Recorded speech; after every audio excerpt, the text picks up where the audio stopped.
Good morning. क्या हाल है सभी के? All well. तो हमारा चल रहा है कौन सा टॉपिक? इंडियन कॉन्ट्रैक्ट एक्ट हमारा चल रहा है। और मैंने आपको कुछ अभी कितनी लेक्चर हुए इसके? एक ही लेक्चर हुआ है ना। एक बार रिवाइज करवा रहा हूँ एंड देन आज की क्लास को शुरू करेंगे। तो काफी कुछ पढ़ना है आज। अच्छा समय है हमारे पास, ऑलमोस्ट 1 hour and 45 minutes। ठीक है, तो अच्छे से समझेंगे सब। तो मैंने आपको इंडियन कॉन्ट्रैक्ट एक्ट पिछली क्लास में शुरू करवाया। शुरू करते वक्त सबसे पहले कुछ बेसिक बातें बताई। पहले तो डेट ऑफ बर्थ बताया। किसका? Indian contract act. जैसे कि आप सभी का एक जन्मदिन होता है, वैसे ही हर एक्ट का अपना एक डेट ऑफ बर्थ होता है। तो कॉन्ट्रैक्ट एक्ट का डेट ऑफ बर्थ है 1 सितंबर 1872। ये उस वक्त की इंडियन पार्लियामेंट में इस कानून को पास किया गया था।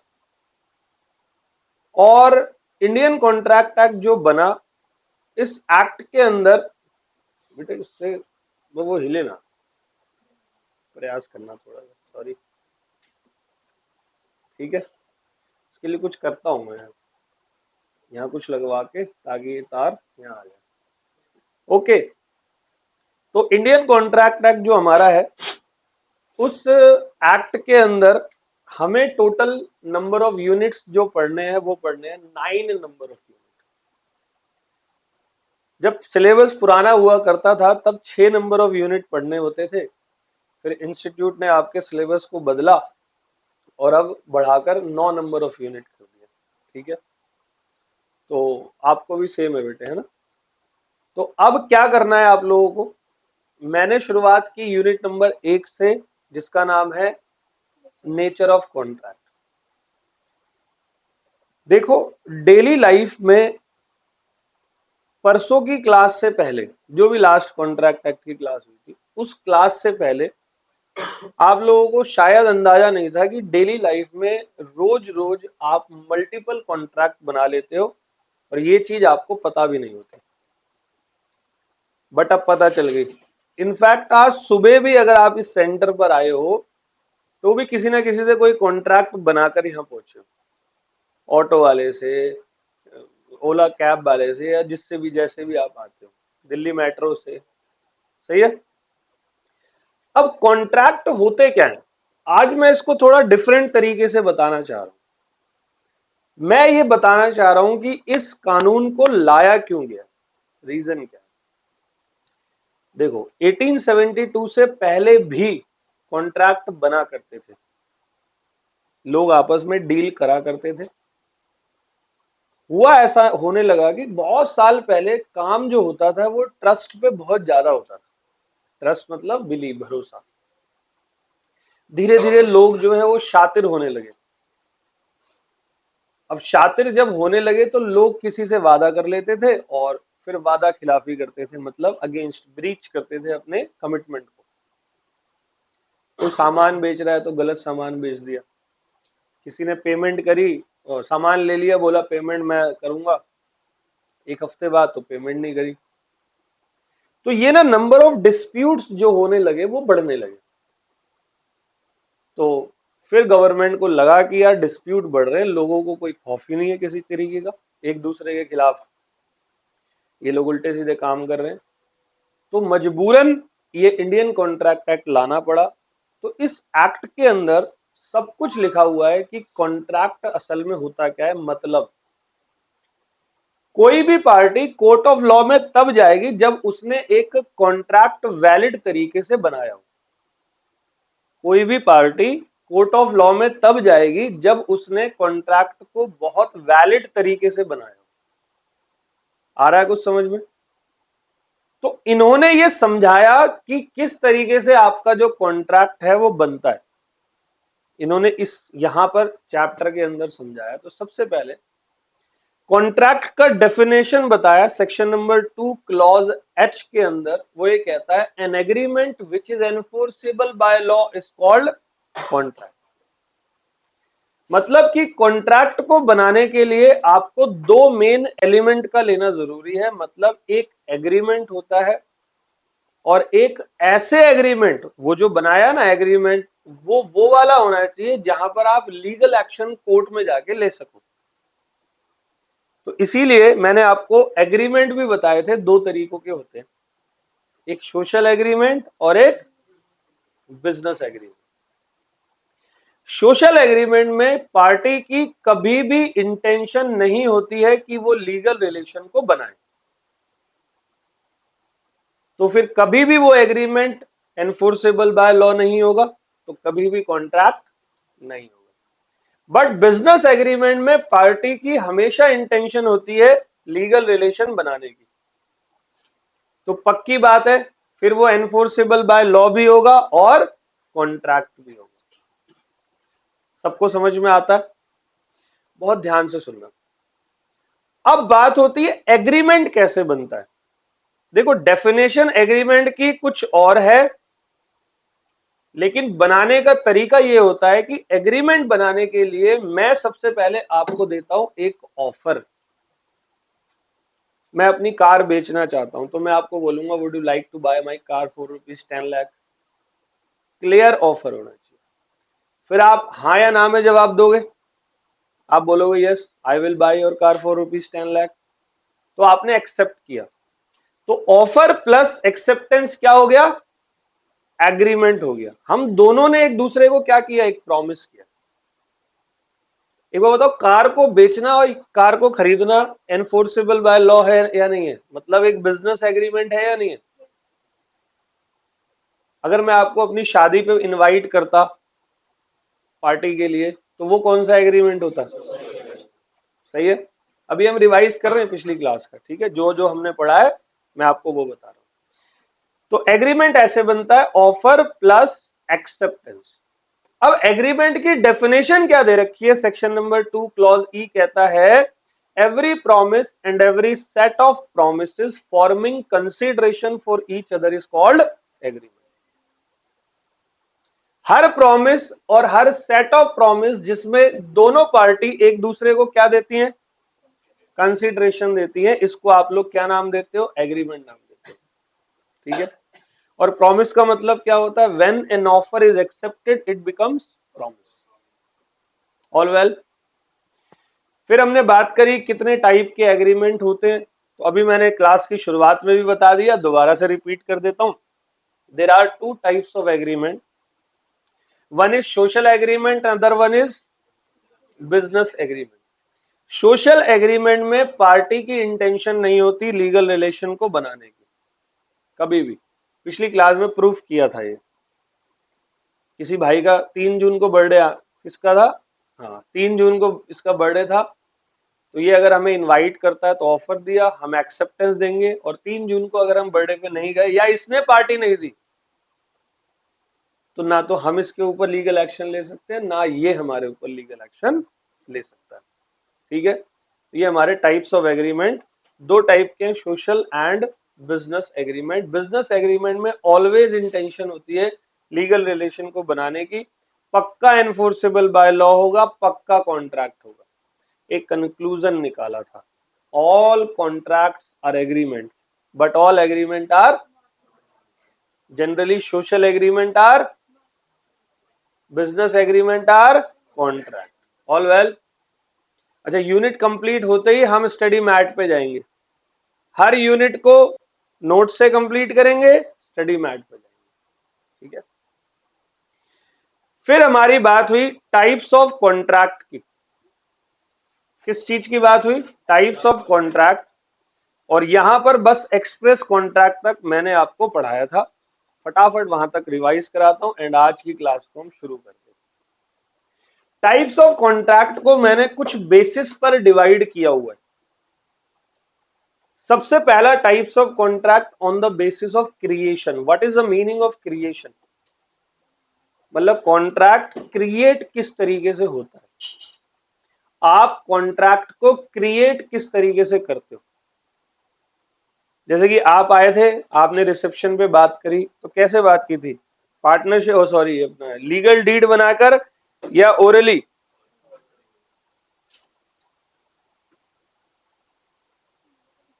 एक मिनट,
चलो बेटे। तो on the basis of creation या फॉर्मेशन, कॉन्ट्रैक्ट हमारे तीन टाइप के होते हैं। एक होता है एक्सप्रेस कॉन्ट्रैक्ट, एक होता है इम्प्लाइड कॉन्ट्रैक्ट, एक होता है मेरा टैसिट कॉन्ट्रैक्ट। ठीक है, अच्छे से समझना। एक्सप्रेस कॉन्ट्रैक्ट कौन से कॉन्ट्रैक्ट होते हैं। एक्सप्रेस कॉन्ट्रैक्ट मतलब वो कॉन्ट्रैक्ट जहां पर हम लोग या तो ओरली या राइटिंग में एक दूसरे से कॉन्ट्रैक्ट बनाते हैं। तो मैं आपको ये बता रहा था, आप हमारे रिसेप्शन पे आए होगे तो आपने ओरल में बोला होगा, मैडम ने भी ओरली जवाब दिया, आपने कहा ठीक है, कमिटमेंट करी और आप क्लास में आ गए फीस देके, है ना। कुछ कॉन्ट्रैक्ट रिटर्न कॉन्ट्रैक्ट होते हैं, जैसे कि लेटर के थ्रू, ईमेल के थ्रू। जब हम कोई बड़े लेवल का कॉन्ट्रैक्ट बनाते हैं तो वहां पर राइटिंग में सारा काम जो है हम लोग करते हैं। सही है, समझ में आ रहा है। Letter and email. बेटा बॉटल ले लोगे मैम से यार एक बार। चलो जी, आज की क्लास शुरू करते हैं। मैं बहुत देर पहले आ गया था। आ जाओ बेटे, कहाँ लेट हो गए। अच्छा, तो रिवाइज हमारा हो चुका है। आज की क्लास शुरू करते हैं। कोई याद कर रहा है मुझे? तो let start. Implied contract on the basis of creation. Number दो, implied contract. What is the meaning of implied, पता है किसी को?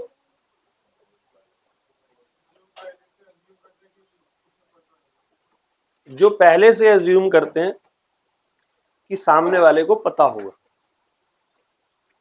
Imposed by law. लॉ ने ऐसे कॉन्ट्रैक्ट जो लॉ ने आपके ऊपर थोप रखे। Thank you.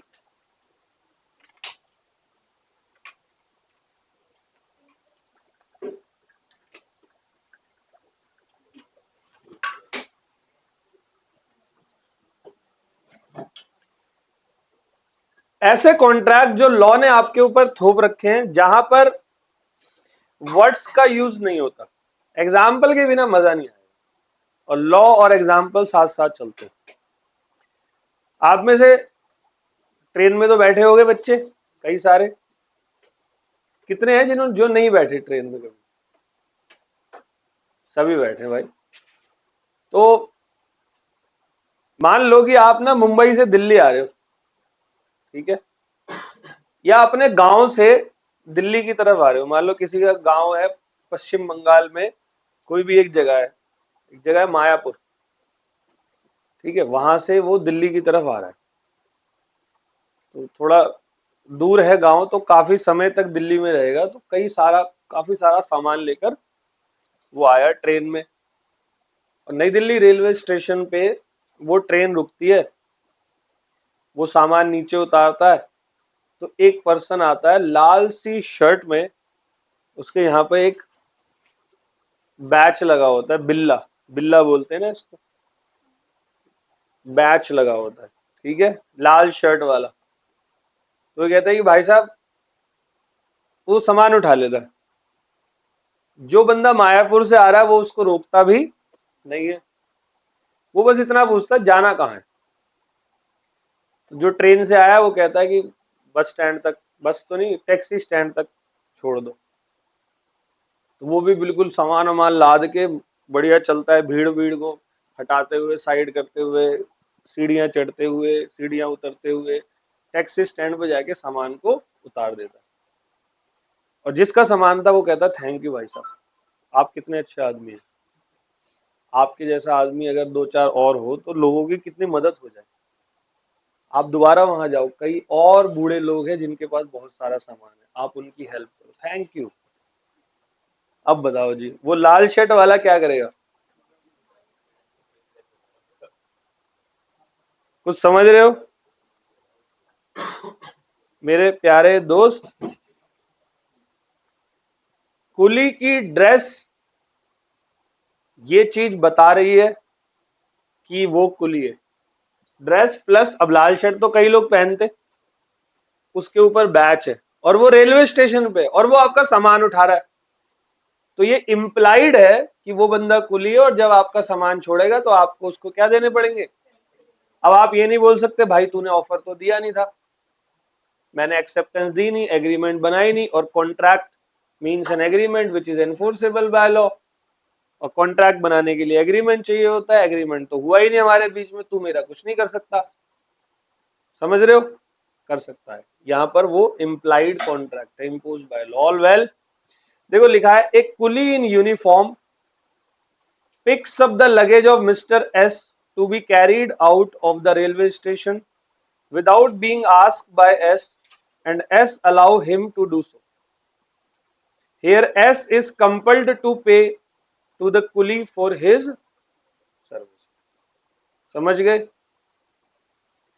अब तीसरा कॉन्ट्रैक्ट है हमारा जिसको आप कहते हो टैसिट कॉन्ट्रैक्ट। कौन सा? Tacit contract. टैसिट क्या होता है? टैसिट कॉन्ट्रैक्ट वो कॉन्ट्रैक्ट होते हैं जो अंडरस्टैंड किए जाते हैं कंडक्ट से, पार्टीज के कंडक्ट से। सुनना, एग्जांपल देता हूं। कौन सा कॉन्ट्रैक्ट है? Tacit contract.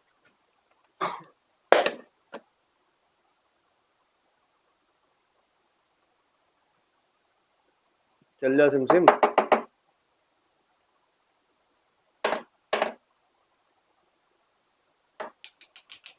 ये तुम्हारी ही क्लास में क्यों ऐसी नौटंकी करता है? तुम्हारे बाद के किसी बैच में नहीं रुकता। चल गया। टैसिट कॉन्ट्रैक्ट ऐसे कॉन्ट्रैक्ट जो पार्टी के कंडक्ट द्वारा पूरे होते हैं। कंडक्ट क्या होता है? कुछ इंस्ट्रक्शंस। सबसे बढ़िया एग्जांपल है, आप में से बैंक अकाउंट लगभग सभी का है, एटीएम कार्ड है, कभी एटीएम से पैसे निकालने गए हो? गए हो? कौन सा एटीएम है? अच्छा, पापा के साथ गए हो, ठीक है। कोई खुद गया है खुद से पैसे निकालने? तो आप सभी गए हो। तो जाते हैं पहले एटीएम मशीन में, मतलब एटीएम केबिन में जाते हैं, वहां पर पहले लिखा होता है स्क्रीन पे प्लीज इंसर्ट योर कार्ड। कभी कभी ये भी लिखा होता है ये मशीन खराब है, तो पढ़ के वापस आ जाते हो। लड़ते हो किसी से या मशीन से लड़ते हो? उसके बटनों से। खराब क्यों है तू? मुझे जरूरत है? उस पर लिखा है प्लीज इंसर्ट योर कार्ड, तो तुरंत आप कार्ड को क्या कर देते हो?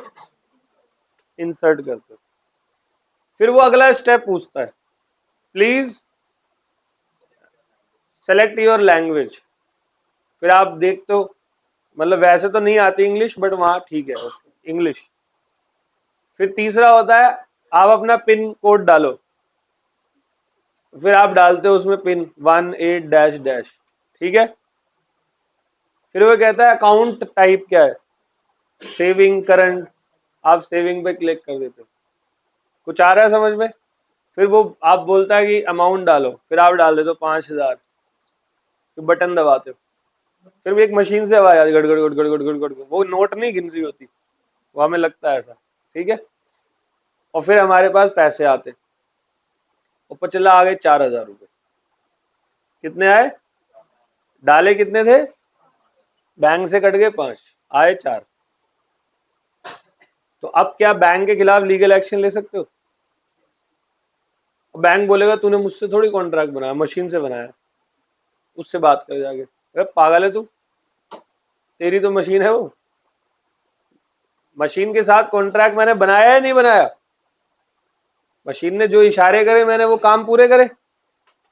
चलो दूसरा एग्जांपल, पुराने जमाने में एक कॉइन ऑपरेटेड टेलीफोन मशीन हुआ करती थी, तुमने फिल्मों में देखा होगा। आज भी है एयरपोर्ट के बाहर, आज भी एयरपोर्ट के बाहर ये मशीन्स होती है।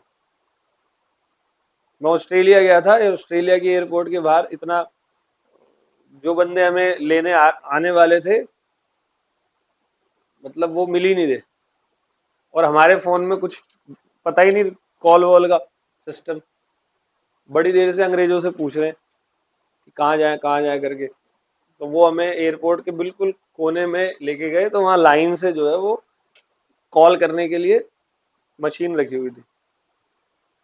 तो मैंने कॉल करने के लिए कान में डाला, जेब से सिक्का निकाला, वो डले ही ना, क्योंकि वो इंडियन सिक्का था। ठीक है। और वहां पर कौन सा चलता है? ऑस्ट्रेलियन। बड़ा परेशानी हो गई। फिर मैंने एक अच्छी सी वहाँ ऑस्ट्रेलियन लेडी थी, उससे बात की, मैं कहा कि मैं इंडियन हूँ, समझा करो। वो कह रहे हाँ तू कमीना लग तो रहा है। ठीक है, तो इंडियन ही है। ऐसा ऐसा है, वो कोई पर्सन आने वाला था, पता नहीं आया नहीं, एक कॉल करवा दो। तो उसने कॉल करवाई, तो वो बंदा हमें वहीं ढूंढ रहा था, वो जो हमें लेने आने वाला था। तो कॉइन ऑपरेटेड टेलीफोन मशीन में क्या होता है, जैसे ही हम फोन उठाते हैं वो कहते हैं please insert your coin. Yes, डाल दिया कॉइन। आप बात करते रहो, जैसे ही 51st सेकंड स्टार्ट हुआ वैसे ही वहां से एक बीप आनी चालू हो जाएगी, तो तो तो ऐसा क्यों?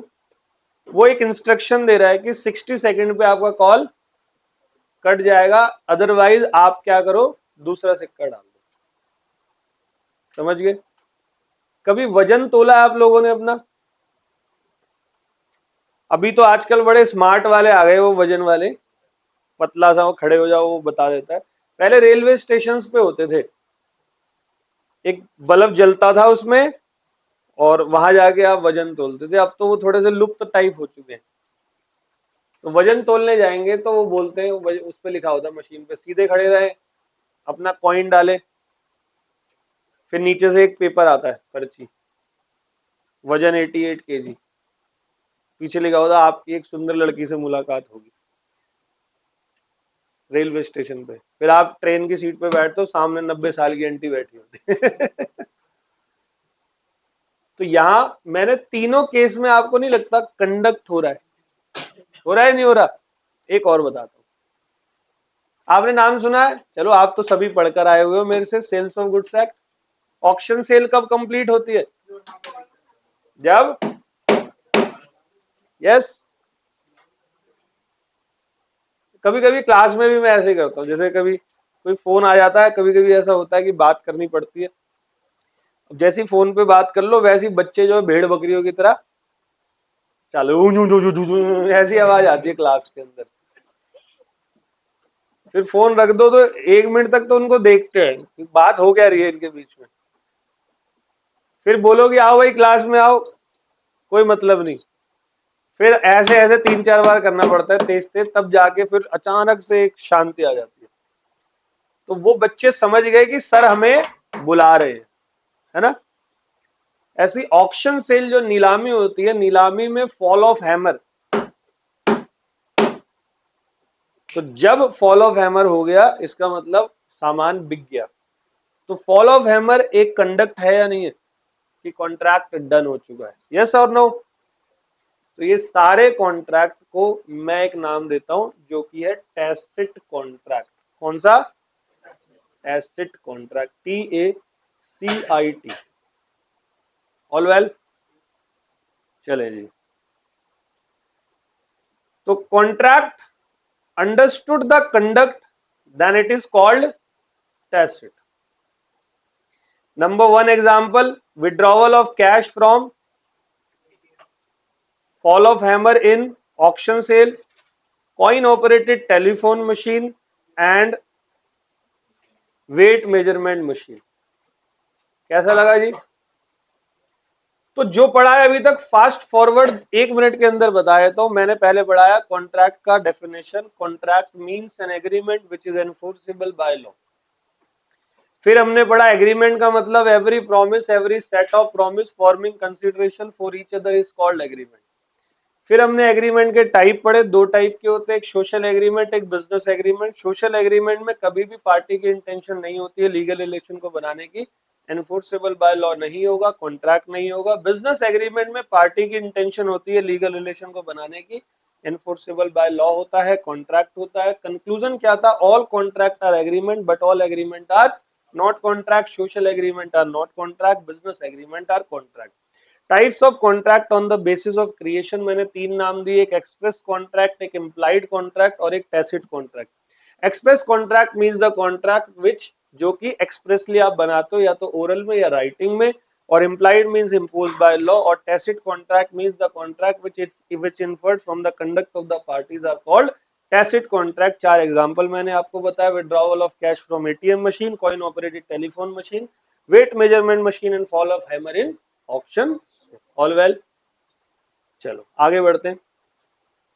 अब क्रिएट कर लिया है हम लोगों ने, कॉन्ट्रैक्ट को क्रिएट कर लिया है. अब चेक की जाएगी उस कॉन्ट्रैक्ट की एनफोर्सेबिलिटी. मतलब जो मैंने क्रिएट किया है उस पे मैं लीगल एक्शन ले सकता हूं या नहीं, वरना तो क्रिएट करके वो बेकार हो जाएगा. जैसे सोशल एग्रीमेंट भी तो हम एक्सप्रेसली ही बताते हैं ना, लेकिन उस सोशल एग्रीमेंट का कोई बेनिफिट है क्या? कोर्ट ऑफ लॉ में जा सकते हो सोशल एग्रीमेंट के खिलाफ? तो अब चेक करना है कि मैंने जो एग्रीमेंट बनाया है वो वैलिड है या वॉइड है, या वॉइड है. आप बोलोगे ये क्या है? आप दोबारा से सुनना. On the basis of enforceability मैं ये कह रहा हूं कि मैंने जो कॉन्ट्रैक्ट बनाया है वो कॉन्ट्रैक्ट वैलिड कॉन्ट्रैक्ट है. और ऑब्लिक में क्या लिखा हुआ है? अगर कोई एग्रीमेंट वैलिड होगा ना तो वो ऑटोमेटिकली कॉन्ट्रैक्ट हो जाता है. अभी बताऊंगा कैसे. या वॉइड एग्रीमेंट है. कुछ एग्रीमेंट ऐसे होते हैं जिनको आपने बनाया वो बनाते ही वॉइड हो जाते हैं. अब सर ये वॉइड शब्द का मतलब क्या होता है? वॉइड मतलब यूजलेस. संता और बंता के किस्से सुने? नहीं सुने? संता और बंता के बड़े सारे किस्से हैं. संता जा रहा होता है एक बाल्टी में भरकर दही लेकर. तो बंता पूछता है कि कहाँ जा रहा है? तो कहता है समुद्र में जा रहा हूं लस्सी बनाने. बंता कहता है डन. बताओ क्या समंदर में लस्सी बनाना पॉसिबल है? तो ये संता और बंता की बात है वो यूजलेस बात है या नहीं? मोहब्बत में आशिक लोग बहुत बोलते, चांद तारे तोड़ के ले आऊंगा तेरे लिए. ला सकते हैं क्या? है भाई? नहीं. तो फिर बोलते हैं कि उनकी बातें क्या होती है ना? रूठी बेगम और उड़ते बर्तन सब नजारे देखेंगे, चांद घर में लाने वाले दिन में तारे देखेंगे. ये आफ्टर मैरिज इफेक्ट है. ठीक है. तो सर जी आप जो मोहब्बत में ये जो फालतू की बातें करते हो ये यूजलेस बात है. एक्चुअली मैं वॉइड शब्द का मतलब बता रहा हूं. हम एक ऐसी बात कर रहे हैं जो हो पाना पॉसिबल ही नहीं है. जैसे मैं ये कह रहा हूं कि मैं एक मुर्दा शरीर को जिंदा कर दूंगा 51 लाख में, 51 लाख रुपए में किसी मृत आदमी को मर जो गया है उसको मैं जिंदा कर दूंगा. ये मैं आपको ऑफर दे रहा हूं और आप भी इमोशनली कनेक्टेड हो उस बंदे से जो मरा हुआ है. आपने कहा ठीक है डन. तो हमारे बीच में क्या हो गया, एग्रीमेंट हो गया। बट ये एग्रीमेंट कभी कॉन्ट्रैक्ट हो ही नहीं सकता, ये तो यूजलेस है। हो सकता है कभी कोई जिंदा, तो यूजलेस कुछ तो एग्रीमेंट होते हैं, मतलब एग्रीमेंट बनते ही, एक्सेप्टेंस मिलते ही यूजलेस है। और कुछ वॉइड कॉन्ट्रैक्ट ऐसे होते हैं जो बनाते वक्त वैलिड थे लेकिन परफॉर्मेंस से पहले वो वॉइड हो जाते हैं। मैं अभी एक्सप्रेस करूंगा आगे जाके। अब इन सब 6 के 6 को हमें एक्सप्रेस करना है, पूरा पढ़ना है।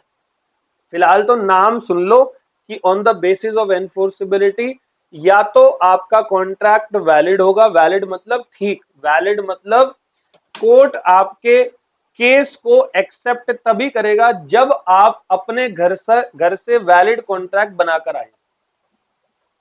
आप कुछ भी बना के कोर्ट मत पहुंच जाना, कोर्ट के पास इतना टाइम नहीं है।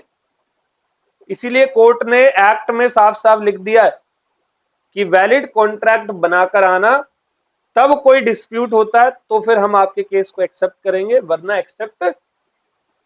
और अगर कॉन्ट्रैक्ट वैलिड नहीं होगा तो वॉइड एग्रीमेंट हो सकता है, वॉइड कॉन्ट्रैक्ट हो सकता है, इलीगल कॉन्ट्रैक्ट हो सकता है, वॉइडेबल हो सकता है और अनएनफोर्सेबल हो सकता है।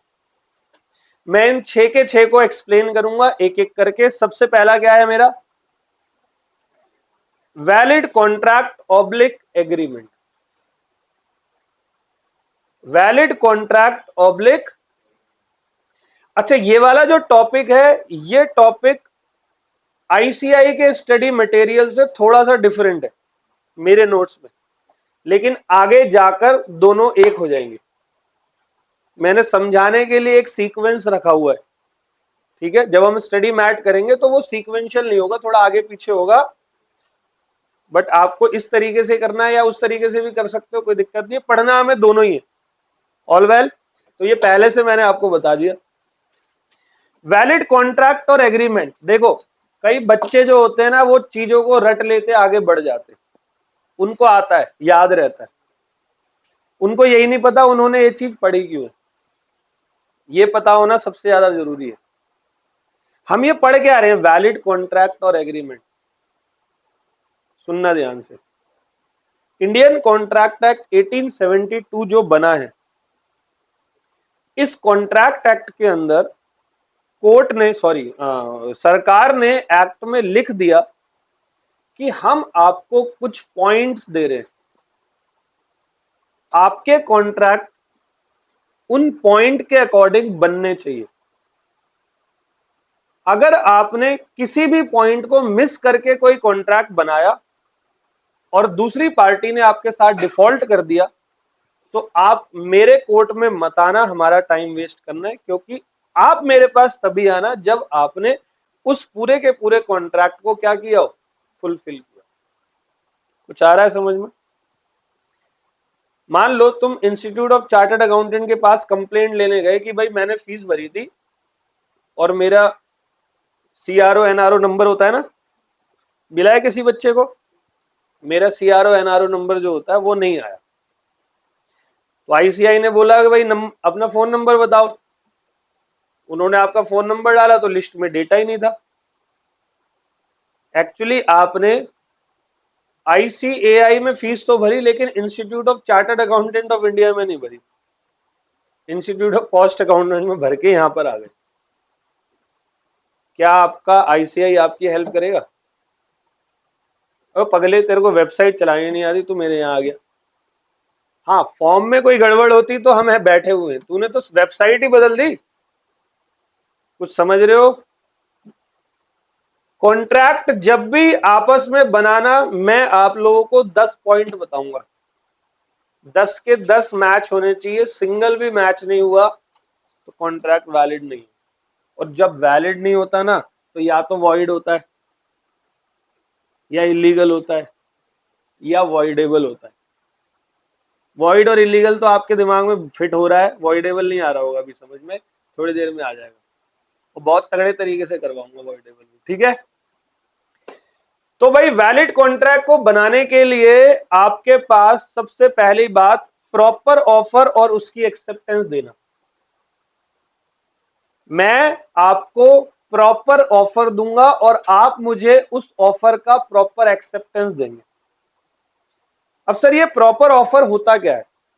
थोड़ा सा इंतजार करो, एक काम करता हूं, झलक दिखाता हूं थोड़ी सी। ये देखो टॉपिक क्या है, ऑफर एंड एक्सेप्टेंस। यहां इन्होंने पूरा बता रखा है, ये देखो रूल्स अबाउट ऑफर, ये सारे रूल्स हैं, इन रूल्स के अकॉर्डिंगली हम लोगों को ऑफर देना है प्रॉपरली। मतलब जो भी आप ऑफर दे रहे हो वो सर्टेन होना चाहिए, उसकी टर्म्स एंड कंडीशन वगैरह वगैरह सब कुछ क्लियर होनी चाहिए, जो कि आगे जाके समझ जाओगे। पहली बात समझ में आ गई, proper offer and it's acceptance. Sir proper offer और उसकी एक्सेप्टेंस तो सोशल एग्रीमेंट में भी देते हैं हम लोग, देते हैं नहीं देते? मैं किसी को पार्टी में बुला रहा हूं, भाई 3 जून को शाम को 10 बजे पार्टी में आ जाओगे क्या? 3 जून को शाम को 10 बजे पार्टी में आ जाओगे क्या? आपने कहा आ जाएंगे। तो मैंने प्रॉपर ऑफर दिया और आपने मुझे क्या दी? प्रॉपर एक्सेप्टेंस, एग्रीमेंट बन गया। और मान लो तुम लोग पार्टी में आ गए और उस जगह पे पार्टी थी नहीं, केस करोगे मेरे साथ में? या मैंने पार्टी रख दी, आप लोग नहीं आए, केस करोगे? क्यों नहीं करोगे? क्योंकि वो सोशल एग्रीमेंट था और उस समय हमारी इंटेंशन नहीं थी आपस में लीगल रिलेशन को। तो इसीलिए दूसरा पॉइंट ये कहता है आपकी इंटेंशन होनी चाहिए लीगल रिलेशन को क्रिएट करने की, intention to create legal relationship. कहता there must be an intention among the parties that the agreement should be attended by legal consequence and create legal obligation. एक सिंपल तरीके से बताओ तो नो सोशल और डोमेस्टिक एग्रीमेंट, आप कोई भी सोशल और डोमेस्टिक एग्रीमेंट आपस में नहीं बनाओगे। Refer case law welfare versus welfare from my YouTube channel, ठीक है? बट मैं आपको यहां पर दिखाता हूं। अरे पूरा ही इलेबोरेट करेंगे, काहे परेशान हो रहे हो भाई? क्यों देखी जल्दी, बिना पूछे मत देखो ना, आ जाओ। जो पढ़ रहे हैं वही पढ़ो, अपना दिमाग मत लगाओ फालतू का, नहीं तो कंफ्यूज हो जाओगे। जब पढ़ ले तो जितनी वीडियोस हैं सारी देख लेना, फिलहाल उतनी ही देखनी है जितनी हमारी पढ़ाई हो रही है, नहीं तो फिर आपको नफरत होने लग जाएगी टॉपिक से, ठीक है? हाँ अगर देखना चाहते हो तो सीक्वेंस में देखना। फिर जैसे मेरी सीए फाउंडेशन की 75 वीडियोस अपलोडेड है, पूरा सिलेबस डाला हुआ है मैंने, तो अगर देखना हो तो सीक्वेंस में देखना। बट तुम यहां देख रहे हो तो फिलहाल तुम्हें वहां देखने की जरूरत नहीं है। हाँ किसी दिन छुट्टी हो जाए, मैं नहीं चाहता किसी की भी छुट्टी हो, कोई भी प्रयास करना छुट्टी नहीं हो, बट हो गई तो फिर उठा के वो टॉपिक वहां से देख लो, ठीक है? और अगर फिर भी देख रहे हो तो सीक्वेंस में देखना, 20 से कुछ मत उठाना, 20 से उठाओगे दिमाग में नहीं आएगा कुछ भी। ओके, तो ये केस मैं आपको बताने जा रहा हूं। उस केस को बताने से पहले मैं आपको बता दूं हम लोग टॉपिक क्या पढ़ रहे हैं, वैलिड कॉन्ट्रैक्ट। वैलिड कॉन्ट्रैक्ट किस तरीके से बनता है? एक वैलिड कॉन्ट्रैक्ट को बनाने के लिए कई सारे एलिमेंट का मिक्सचर होना जरूरी है। मैं आपको बहुत सारे एलिमेंट्स बताऊंगा, तो सीक्वेंशियल हमने स्टार्ट किया। आपको सबसे पहले बोला कि आप जब भी कोई वैलिड कॉन्ट्रैक्ट बनाओगे, वैलिड एग्रीमेंट बनाओगे, तो वैलिड होगा एग्रीमेंट तो वो ऑटोमेटिकली कॉन्ट्रैक्ट बन जाएगा। ऑल वेल, तो सबसे पहला काम क्या होना चाहिए? सबसे पहला काम आपको प्रॉपरली देना है क्या? ऑफर। और प्रॉपरली आपको उस ऑफर की क्या मिलेगी? एक्सेप्टेंस मिलेगी। पहली बात समझ में आ गई, proper offer and it's acceptance. Number 2 ये कहता है कि आपकी इंटेंशन होनी चाहिए लीगल रिलेशन को बनाने की। एक मिनट,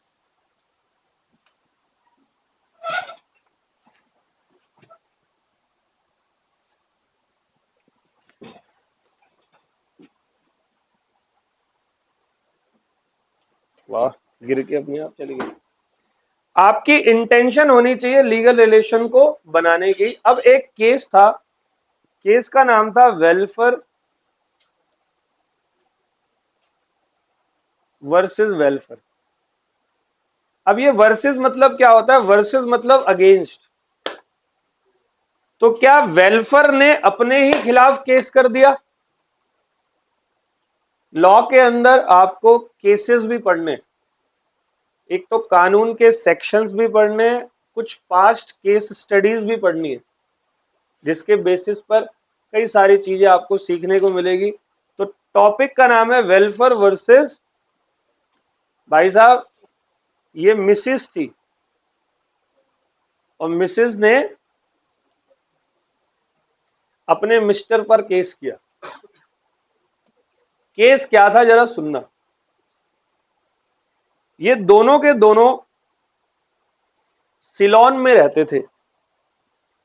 सिलोन, श्रीलंका का नाम सुना है? पहले श्रीलंका का नाम सिलोन हुआ करता था। ऑल वेल, अच्छी जिंदगी जी रहे थे, बहुत बढ़िया। तो इन सब ने, दोनों ने मिलकर कहीं पर घूमने की सोची। दोनों ने मिलकर कहीं पर घूमने की सोची, तो दोनों टूर मारने पहुंच गए। कहां पर? हस्बैंड और वाइफ। बहुत साल पुरानी बात है, ये देखो 1919 की बात। ठीक है, अब जी पहुंच गए इंग्लैंड, घूम रहे, 2-3 दिन घूमे। जो वाइफ थी, वाइफ की तबीयत खराब हो गई। क्या हो गई? बढ़िया लेवल की तबीयत खराब हो गई। अब आज की डेट में देख लो, कम्युनिकेशन, ट्रांसपोर्टेशन वगैरह वगैरह बहुत तगड़ा है। उस समय इतना नहीं था। वो पानी के जहाज से ज्यादातर लोग जो है वो सफर करते थे, और वाकई में सफर करते थे, इंग्लिश वाला। ठीक है, अब वाइफ की तबीयत खराब हो गई, तो डॉक्टर्स वहां के जो थे उन्होंने कहा जी इनको तो अब इंग्लैंड से आप बाहर अभी नहीं ले आ सकते। तो हस्बैंड ने बोला लेकिन मुझे तो जाना पड़ेगा सिलोन, मेरे को ऑफिस के काम है, ये वो जो भी है, जो भी बात हुई होगी उस टाइम पे। तो हस्बैंड ने क्या करा, अपनी वाइफ को बोला जाते वक्त कि भाई मैं तो जा रहा हूं, मैं वहां से तुझे रेगुलर इंटरवल में क्या भेजता रहूंगा। वाइफ ने कहा ओके। पहले तो ये बताओ ये एग्रीमेंट है या नहीं? हस्बैंड ने ऑफर दिया और वाइफ ने उस ऑफर की क्या दी, और दोनों चीज क्या बन गई? अब हस्बैंड पहुंच गया सिलोन, वहां से वो पैसे नहीं भेज पाया, इंटेंशनली अनइंटेंशनली डोंट नो, नहीं भेज पाया। अब वाइफ जो है वो पैसों का इंतजार कर रही है। अब वाइफ को गुस्सा आ गया अपने हस्बैंड पे कि यार इसने तो जो एग्रीमेंट बनाया था मुझसे, उस एग्रीमेंट को इन्होंने क्या कर दिया, इन्होंने धोखा दे दिया। तो वाइफ पहुंची कोर्ट में। कोर्ट में जज को बोला, जज साहब ये तो बंदा ऐसा है, इसने तो ये करा वो करा इस तरीके से। जज ने बोला कि इस हस्बैंड के खिलाफ किसी प्रकार का एक्शन लेना सही नहीं है, क्योंकि हस्बैंड और वाइफ के बीच में डेली बेसिस पर मल्टीपल डोमेस्टिक एग्रीमेंट बनते हैं।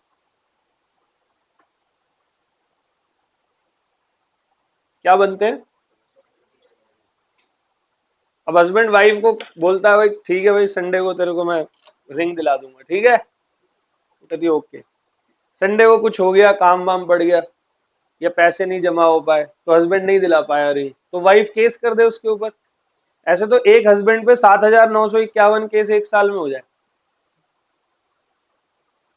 और वाइफ पे भी हो जाए। कल मेरी वाइफ, कल मुझे मिलने जाना था अपनी वाइफ से और बच्ची से, और क्लासेस थी लंबी, और थोड़ा मुझे शायद लू लग गई कल, थोड़ा सा कुछ तबीयत सी खराब हो गई, तो मैं नहीं जा पाया।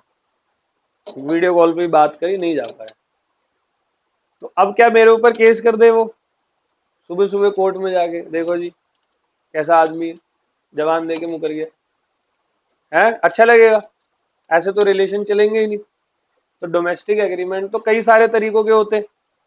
तो डोमेस्टिक एग्रीमेंट पे कोई भी लीगल एक्शन नहीं ले सकता, क्योंकि जब वो आप एग्रीमेंट बना रहे थे तब इंटेंशन थोड़ी थी आपस में लीगल रिलेशन को बनाने की।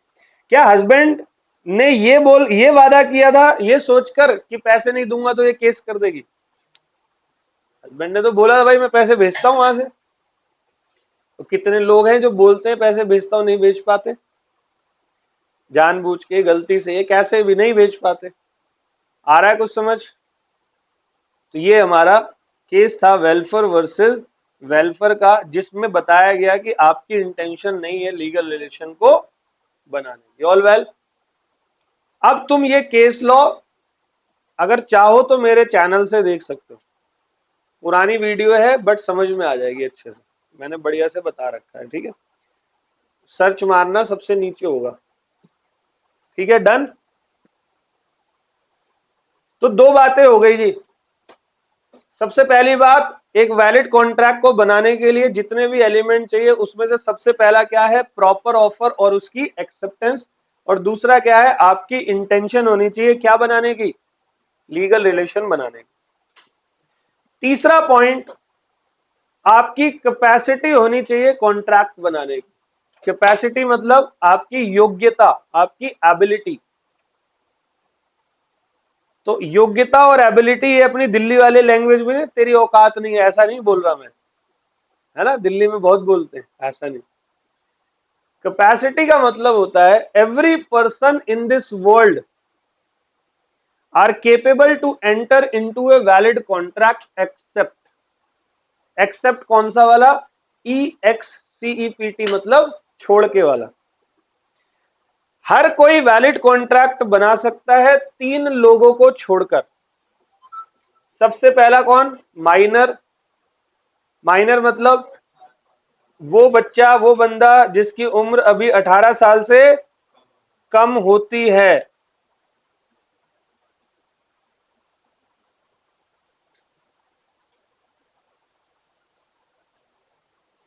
वो बंदा जिसकी उम्र 18 साल से कम होती है उसको हम क्या बोलेंगे? माइनर बोलेंगे। एक होता है अनसाउंड माइंड। अनसाउंड माइंड कौन होता है? The person who is not able to understand the terms and condition of the contract is called unsound mind person. जैसे शराबी, ड्रंकन पर्सन, वो 8 बजे तक वो पूरी बोतल गटका हुआ है, अब उसके पास जाओ तुम कुछ खरीदने या बेचने, है ना, हो सकता है वो अपना मकान ही तुम्हारे नाम कर दे दारू पी के। कई शराबी ऐसे भी होते हैं। ले यार कुछ नहीं है इस दुनिया में, यार उनको 20,000 दे दियो कोई बात नहीं, लिख के दे रहा हूं मैं तुझे। भाई लिख भी दिया उसने। वो सुबह सुबह देखा तो उसकी चारपाई कहीं और है। ये क्या, कौन सी जगह आ गया, घर कहाँ है मेरा? गया तो घर पे तो किसी और का ताला लगा हुआ है। तो भाई हटो यहां से, मेरा घर है। तो पागल है तू नहीं तो रात को दिया था मुझे? मैंने कब दिया? गलत तो नहीं कह रहा। अनसाउंड माइंड होते हैं, ड्रंकन पर्सन, या वो पागल। कुछ लोग पागल होते हैं ना, मेंटली अनस्टेबल होते हैं। फेसबुक पे वीडियोस भी चलती हैं कई सारी। एक वीडियो तो मेरे को बड़ी अच्छी लगी, एक शायद मेंटल हॉस्पिटल था वो, किसी ने देखी होगी बच्चे ने, और एक बहुत ही साफ सुथरा आदमी उस मेंटल हॉस्पिटल में बैठा हुआ था, शायद किसी का वेट कर रहा होगा। पीछे से एक पागल आया, उसने उसके कान पे इतना तेज मारा, दम, और फिर ऐसे हंस रहा है। वो कुछ नहीं कर पाया, वो पिट के चला गया वहां से। आप कुछ कर ही नहीं सकते उसके खिलाफ, गलती आपकी, आप बैठे क्यों थे? समझ रहे हो? बड़ा मुश्किल होता है भाई, उनकी गलती नहीं है, वो दिमागी स्थिति ऐसी है। अब तुम उनके आगे बैठे हो मस्त कोट पैंट टाई पहन के, वो टाई से ही तुम्हारी कवर खो देंगे वो। समझ गए? एक पागल खाना होता है, और पागल खाने के अंदर कई सारे मेंटल लोग वहां पर रहते हैं। तो क्या होता है कि एक टीम आती है गवर्नमेंट की तरफ से, वो टीम ये कहती है कि इन पागलों में से जो पागल ठीक हो चुका है हम उसको रिलीज कर देते हैं, जिसका दिमाग अब सही है। तो पागल खाने बोलते हैं ठीक है सर। इतने में क्या हुआ, एक तालाब के अंदर एक पागल गिर जाता है, बचाओ बचाओ कर रहा होता है, तो दूसरा पागल दौड़ता दौड़ता आता है और उसको बिल्कुल तैर के जाता है, बचाता है, लेकर आता है बाहर। तो वो अफसर अफसर देख रहे होते हैं कि यार ये तो ठीक है माइंड से, इसने तो उसकी जान बचा ली। तो फिर वो अफसर बोलते हैं कि इस बंदे के बारे में कोई डिसीजन लिया जाएगा। तो मेंटल हॉस्पिटल के ऑफिसर्स उस मेंटल को बुलाते हैं, भाई आ जाओ, तुम्हारे लिए एक खुशखबरी भी है और एक दुख की खबर है। तो कह रहा है बताओ खुशखबरी क्या है। कह रहा है खुशखबरी ये है कि तुम्हें अब रिलीज किया जा रहा है यहाँ से, क्योंकि तुम दिमागी तौर पर ठीक हो। उसने कहा दुख खबरी क्या है। कह रहा दुख खबरी ये है कि जिसको तुमने बचाया था उसने आत्महत्या कर ली, उसने फांसी लगा ली। कहता उसने फांसी थोड़ी लगाई है, वो तो गीला हो गया था पूल में, तो मैंने उसको लटका के सुखा दिया मतलब सूखने के लिए लटका दिया था। वो ऑफिसर वगैरह वहीं बैठे थे, उन्होंने बॉम्ब निकाला। तो भाग साले, मजाक करता है हमारे साथ में। तो मेंटलों से आप किसी प्रकार से नहीं जीत सकते, ठीक है। तो उनको अभी क्या किया हुआ है, साइड किया हुआ, ठीक है।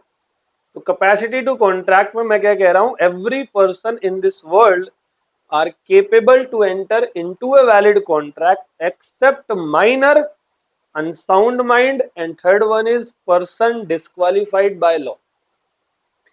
कुछ ऐसे लोग हैं जिनको कानून ने ही डिस्क्वालिफाइड कर रखा है, that you are not able to make any contract. उनमें से एक नाम अभी बता रहा हूं मैं, एलियन इनेमी।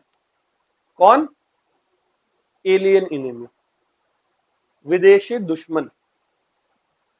जैसे अभी रशिया और यूक्रेन में वॉर चल रहा है, कोई भी यूक्रेनियन रशिया के साथ में, रशिया के बंदे के साथ में कॉन्ट्रैक्ट नहीं कर सकता। इंडिया पाकिस्तान का हो गया वॉर,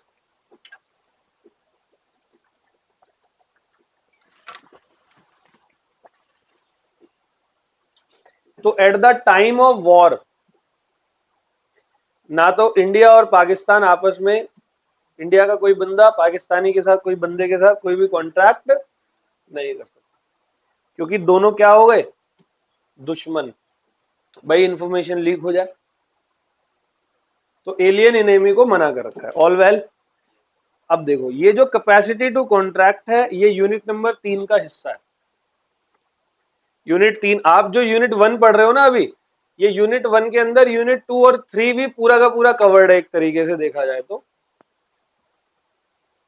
नंबर 4 कंसीडरेशन, ये पूरा यूनिट नंबर 2 है, ठीक है। तो हम पढ़ेंगे सीक्वेंस में। तो मैं क्या बढ़ा रहा हूं आपको, वैलिड कॉन्ट्रैक्ट कैसे बनता है। पहली बात प्रॉपर ऑफर और उसकी, number 2 intention to create, number 3 capacity to contract. Every person is capable to enter into a valid contract except minor unsound mind and person disqualified by law। Number 4 consideration होना बहुत। मेरी पहली class को याद करो, यहां पर देखो मैंने आपको यहां पर, would you like to buy my car for ₹5 lakh. तो दोनों पार्टी को कॉन्ट्रैक्ट के बदले में कुछ कंसिडरेशन मिल रहा है, मिल रहा है या नहीं मिल रहा। आप लोग हमारे पास पढ़ने आ रहे हो, फीस दिया आप लोगों ने, नहीं दी, और हम लोग आपको पढ़ा रहे हैं नहीं पढ़ा रहे, टाइम टू टाइम। तो दोनों पार्टी को कुछ ना कुछ क्या मिल रहा है, कंसिडरेशन। और एक कॉन्ट्रैक्ट में कंसिडरेशन का होना अति आवश्यक है। कंसिडरेशन का मतलब होता है समथिंग इन रिटर्न, हम लोगों को बदले में कुछ मिलना, समथिंग इन रिटर्न। इसका एक लैटिन वर्ड भी है जिसको कहते हैं क्विड प्रो क्यो, QUO एंड में, क्विड प्रो क्यो। इसका मतलब है समथिंग इन रिटर्न। ये यूनिट नंबर 2 है पूरा, अगला यूनिट कंसीडरेशन का। तो 4 बातें हो गई। अब बात नंबर 5, बेटे मेरे कभी भी किसी से कॉन्ट्रैक्ट बनाना तो आपकी कंसेंट फ्री होनी चाहिए। क्या होनी चाहिए? Free consent. बेटे फोन बेचोगे अपना मुझे? क्यों नहीं बेचोगे? अब मान लो ये पिस्टल है, ठीक है, यस बेटे फोन बेचो अपना, अभी बेच दोगे 1 मिनट में, बेचोगे या नहीं?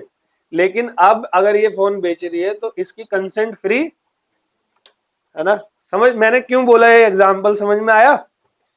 इसी को वॉइडेबल कॉन्ट्रैक्ट बोलते हैं, जिसमें एक पार्टी शरीफ होती है और एक कमीना, बोला तूने मुझे, ठीक है, समझिए बात को, एक शरीफ पार्टी और एक कमीनी पार्टी।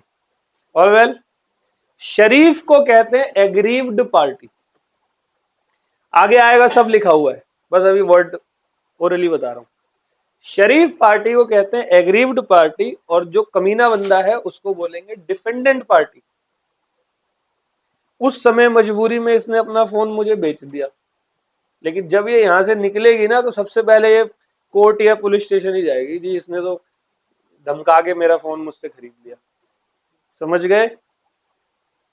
तो इसके ऑप्शन पे वो कॉन्ट्रैक्ट जो मैंने धमकाकर बनाया था वो कैंसिल करवा सकती है कोर्ट में जाके। आ रहा है कुछ समझ?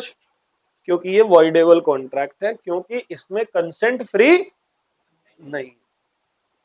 तो फ्री कंसेंट का पूरा टॉपिक आएगा आपका यूनिट नंबर 3 के अंदर। फ्री कंसेंट को आप कहते हो same mind same sense. Same mind same sense. आपका माइंड भी सेम होना चाहिए, सेंस भी सेम होना चाहिए। मतलब मेरा बेचने का मन है तो आपका खरीदने का होना चाहिए, आपका खरीदने का मन है तो मेरा बेचने का होना इज वेरी इंपॉर्टेंट। आया कुछ समझ में? और इसका एक लैटिन वर्ड है कॉन्सेंसस एड इडम। कंसीडरेशन का क्या है? क्विड प्रो क्यो। और इसका क्या है फ्री कंसेंट का? Consensus ad idem. Same mind same sense, all well. चलो जी, हम क्या पढ़ रहे हैं? वैलिड कॉन्ट्रैक्ट कैसे बनता है। वैलिड कॉन्ट्रैक्ट को बनाने के लिए आपके पास नंबर 1 होना चाहिए प्रॉपर ऑफर और उसकी एक्सेप्टेंस। सर दूसरा क्या होना चाहिए? Intention to create legal relationship, क्योंकि प्रॉपर ऑफर तो सोशल एग्रीमेंट में भी होता है। तो intention to create legal relation. Number 3 capacity to contract. Number 4 consideration.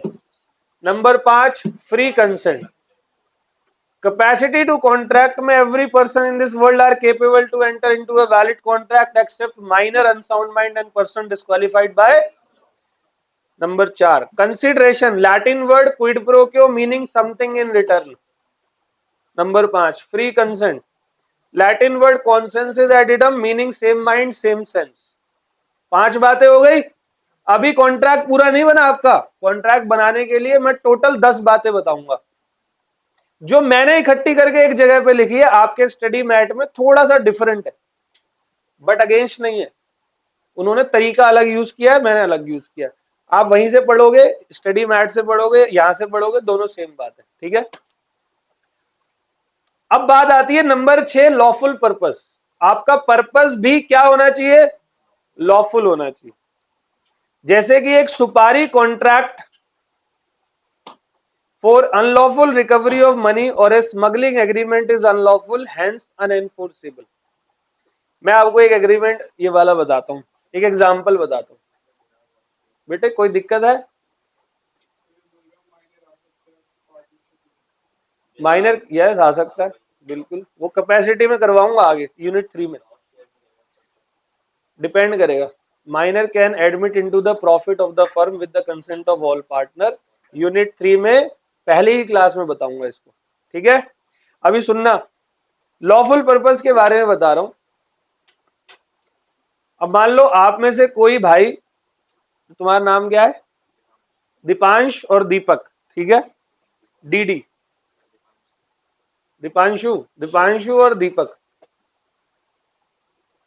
तो तेरा स्कूल में मजाक भी बहुत उड़ा होगा ना, ठीक है।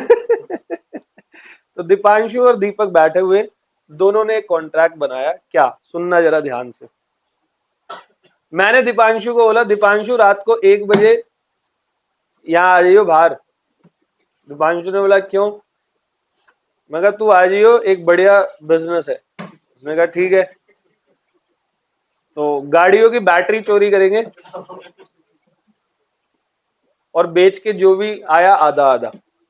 दीपांशु ने बोला ओके डन, पहुंच जाऊंगा 1 बजे रात को। पहले बताओ, हम दोनों के बीच में ऑफर एक्सेप्टेंस है या नहीं? कंसीडरेशन भी है। अच्छा, ये भी माइनर नहीं है, मैं भी माइनर नहीं हूं।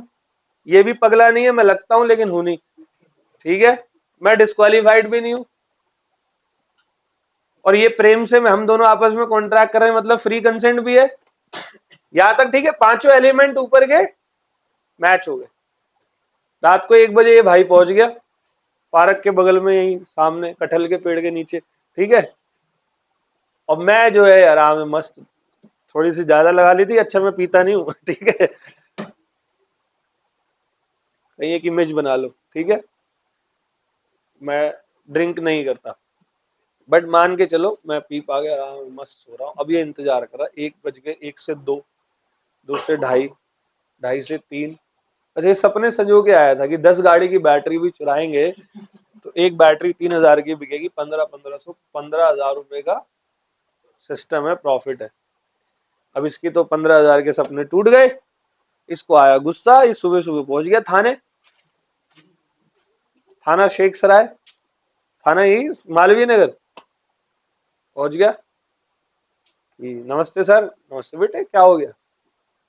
सर, दीपक पाठक ने मेरे साथ एक कॉन्ट्रैक्ट बनाया, उसने कॉन्ट्रैक्ट ब्रीच कर दिया। अच्छा, उसकी इतनी हिम्मत, क्या हुआ था बता? सर, वो बात हुई थी, रात को 1 बजे आएंगे और गाड़ियों की बैटरी चोरी करेंगे। 50-50 की बात हुई थी। पुलिस वाला कह रहा अच्छा, पहले बैठ, ये कुर्सी पे बैठ, कुर्सी पे नहीं नीचे बैठ। ठीक है। पहले तो इसको तोड़ा 1-1.5 घंटे तक। ठीक है, और जो पुराने 2-3 हजार गाड़ी बैटरियों के केसेस थे वो भी इसी पर डाले। तू आ पहले, क्या तू मेरे खिलाफ लीगल एक्शन ले सकता है? मैं ये एक्सप्लेन करना चाह रहा हूं कि हमारा पर्पस लॉफुल था ही नहीं। तो आप कोर्ट में जज के आगे ये थोड़ी बोलोगे, जज साहब ये क्या बात होती है, हमने चोरी का एग्रीमेंट बनाया, बताओ आया नहीं बंदा, मेरा नुकसान हो गया। जज बोलेगा सजाए मौत तुझे। ठीक है। बिना कुछ केस के। आया समझ में? तो आपका पर्पस क्या होना चाहिए? लॉफुल होना चाहिए। जैसे कि आपने मुझसे पढ़ने का एग्रीमेंट बनाया, लॉफुल है। कोई गुड्स खरीदने का बनाया, लॉफुल है। रेस्टोरेंट में खाना खाया, लॉफुल है। कपड़े खरीदे, जूते खरीदे, हेल्थ चेकअप कराया, वगैरह वगैरह, हजारों लॉफुल चीजें हैं। बट ये सुपारी किलिंग या स्मगलिंग का कॉन्ट्रैक्ट, ये क्या है? अनलॉफुल है। All well. तो लॉफुल पर्पस और ऑब्जेक्ट में कहता है the object of the agreement should be lawful, it should be authorised और sanctioned by the law. Example, a supari contract for unlawful recovery of money or a smuggling agreement is unlawful, hence unenforceable. All well? तो हमारे total कितने point हो गए? 6 point हो गए। ठीक है, एक बार इन 6 के 6 को रिपीट करते हैं। सबसे पहला, प्रॉपर ऑफर और उसकी, सर वो तो सोशल एग्रीमेंट में भी होती है। तो आपकी intention to create legal relationship, capacity to contract, कंसी, फ्री कंसेंट और लॉफुल पर्पस। 6 बातें हो गई। आप ऐसे एग्रीमेंट कभी मत बनाना जिनको ऑलरेडी लॉ ने जो है वो यूजलेस करार दे रखा हो। आप ऐसे एग्रीमेंट कभी भी मत बनाना जिनको ऑलरेडी लॉ ने पहले से वॉइड डिक्लेयर कर रखा है। तो मैं आप लोगों को जब यूनिट नंबर 3 पढ़ाऊंगा तो यूनिट नंबर 3 में कुछ 10-11 मतलब डिक्लेयर्ड एग्रीमेंट है जिनको वॉइड कहा जाता है, उनमें से एक आधा इलीगल भी है। फिलहाल उनमें से एक का एग्जांपल देता हूं। आप किसी को शादी करने से नहीं रोक सकते। अगर आप किसी की शादी को रोकने का एग्रीमेंट बनाते हो तो वो भारत में वॉइड है, ठीक है। शर्त ये है दोनों मेजर होने चाहिए। अब ये नहीं कि अब मेरी भतीजी है 4 साल की, हो आ जाए तातू मुझे तादी तरनी है, मैं कहा नहीं बेटे, I will file suit with you for you, मैं गए तेरी निकल यहाँ से, है ना। मेजर होने चाहिए। ऐसा तो बच्चे बच्चे शादी करके आ जाएंगे, है ना। छोटे बच्चों को रोक सकते हैं, बट मेजर्स को। आप में से कितने बंदे बच्चे हैं जो मेजर हैं यहाँ पे, जिनकी उम्र 18+ है? ठीक है, तो वेरी नाइस। तो भारत में लीगल एज है शादी करने की लड़कों की, अभी पास नहीं हुआ वो कानून, ठीक है, वो न्यूज में आया था। लड़कों की 21 साल, लड़कियों की 18। लड़कियां मतलब इससे ये प्रूफ होता है लड़कियां ज्यादा समझदार होती हैं और लड़के गधे होते हैं। गलत तो नहीं कह रहा, हमसे बड़ा वाला कोई है ही नहीं, लड़कियां थोड़ी समझदार होती हैं, इस मामले में कोई दिक्कत नहीं। और कोई टेंशन है तो बताओ, हमें पैदा किसने किया, है ना, मम्मी ने, तो सुप्रीम तो वही है फिर। आज अब आगे बढ़ते हैं। तो अगली बात यह है कि आप ऐसे एग्रीमेंट मत बनाना जिनको लॉ ने क्या डिक्लेयर कर रखा हो, एक्सप्रेसली डिक्लेयर्ड वॉइड कर रखा है। तो मैं आपको कई सारे एग्रीमेंट बताता हूं। The Indian contract act 1872 has expressly declared certain agreement to be not enforceable by, जैसे agreement in restraint of trade. अगर आप किसी के व्यापार को रोकने का एग्रीमेंट बनाते हो, जैसे मैं बिजनेस कर रहा हूं, पढ़ा रहा हूं, क्या कोई मुझे पढ़ाने से रोक सकता है? गलत काम कर रहा हूं, कोई बंदे यहाँ बिजनेस कर रहे हैं, क्या मैं उनको बिजनेस करने से रोक सकता हूं? लीगल बिजनेस कर रहे हैं ना वो, मैं कौन होता हूं रोकने वाला? Agreement in restraint of marriage, मैं किसी की शादी को भी, और वेजरिंग एग्रीमेंट, ये यूनिट नंबर 6 में आएगा, तो वहां पर पढ़ाऊंगा। वेजरिंग फिलहाल बता देता हूं, सट्टा वट्टा लगाना। जैसे आईपीएल का मैच अभी था थोड़े समय पहले, फाइनल, तो लोग लगा रहे थे मैचों पे, तो ये गलत बात है, ठीक है। तो ये वेजरिंग एग्रीमेंट है, ये एक्सप्रेसली वॉइड है। अब मान लो आपने किसी मैच पे सट्टा लगाया, सामने वाले ने पैसे नहीं दिए, तो आप कोर्ट में नहीं, जज को नहीं बोल सकते सर मैंने हैदराबाद पे लगाए थे, कोलकाता पे लगाए थे, मैं जीत गया 1 लाख रुपए, दे ही नहीं रहा। जज बोले बेटे वहां कटघरे में खड़े होके बोलो, पहले अंदर आ जाओ जरा, तेरी तलाश थी मुझे, समझ गए। चलो 7 पॉइंट हो गए बेटे, याद हो रहे हैं, याद करवा दिए मैंने ऑलमोस्ट। रिपीट कर रहा हूं, हम लोग क्या पढ़ रहे हैं, टाइप्स ऑफ कॉन्ट्रैक्ट। पहला on the basis of creation पढ़ लिया, 3 टाइप के, एक्सप्रेस, इम्प्लाइड और टैसिट। दूसरा मैं यहां पे आपको पढ़ा रहा हूं on the basis of enforceability. इसमें आपको 6 टॉपिक पढ़ने हैं, बस पहला वाला ही थोड़ा बड़ा है, बाकी के छोटे छोटे हैं। नंबर 1 है वैलिड कॉन्ट्रैक्ट, वैलिड एग्रीमेंट। अगर एग्रीमेंट आपका वैलिड होगा तो वो ऑटोमेटिकली क्या बन जाता है, कॉन्ट्रैक्ट बन जाता है। तो आपका वैलिड एग्रीमेंट होना चाहिए। वैलिड एग्रीमेंट को बनाने के लिए मैंने यहाँ पर टोटल 10 एलिमेंट बताए हुए, 10 के 10 पूरे होने चाहिए, 9 भी पूरे हुए तो वैलिड नहीं होगा, 10 के 10 पूरे होने चाहिए। पहली बात, आप किसी को भी पहले प्रॉपर ऑफर दोगे और उसकी एक्सेप्टेंस प्रॉपर लोगे। नंबर 2, प्रॉपर ऑफर और उसकी एक्सेप्टेंस तो सोशल एग्रीमेंट में भी होती है, तो यहाँ पर आपकी इंटेंशन होनी चाहिए लीगल रिलेशन को बनाने की। Number 3, capacity to contract, every person in this world are capable to enter into a valid contract, छोड़कर माइनर, अनसाउंड माइंड और person disqualified by law. Number 4 consideration का होना अनिवार्य है, कंसिडरेशन मतलब something in return. Number 5 free consent होनी चाहिए, कोई भी कॉन्ट्रैक्ट बनाना फ्री कंसेंट मतलब same mind same sense, Latin word consensus ad idem. Number 6 आपका पर्पस लॉफुल होना चाहिए। नंबर 7 ऐसे एग्रीमेंट मत बनाना जिनको एक्सप्रेसली लॉ ने वॉइड डिक्लेयर कर रखा है। और नंबर 8 सर्टेनिटी। नंबर 8 क्या है? सर्टेनिटी, मतलब आपके कॉन्ट्रैक्ट की सारी टर्म्स एंड कंडीशन जो है वो सर्टेन होनी चाहिए। कितने का बेचोगे, किस प्लेस पे डिलीवरी होगी, कितनी क्वांटिटी में माल जाएगा, कौन सा माल जाएगा, हर चीज सर्टेन होनी चाहिए। आपने फीस जमा कर दी मेरे पास पढ़ने के लिए, ये बताया नहीं पढ़ना क्या है, तो बताओ सर्टेनिटी हुई? आप लोग पूछते हो ना कितने बजे बैच होगा, कौन सा सब्जेक्ट होता है, कब होता है, ये वो फलाना, सब कुछ आप पूछोगे मुझसे। डन है? और 9th पॉइंट कहता है पॉसिबिलिटी ऑफ परफॉर्मेंस, मतलब आप जो भी एग्रीमेंट बनाओ उसको परफॉर्म कर पाना पॉसिबल हो।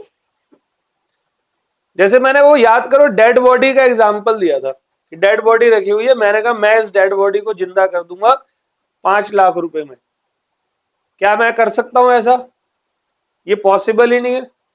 मैं आप लोगों को एक ऑफर दे रहा हूं कि जो भी 100 में से 101 नंबर ले आया सबको मैकबुक मेरी तरफ से। ला पाओगे? पॉसिबल ही नहीं है।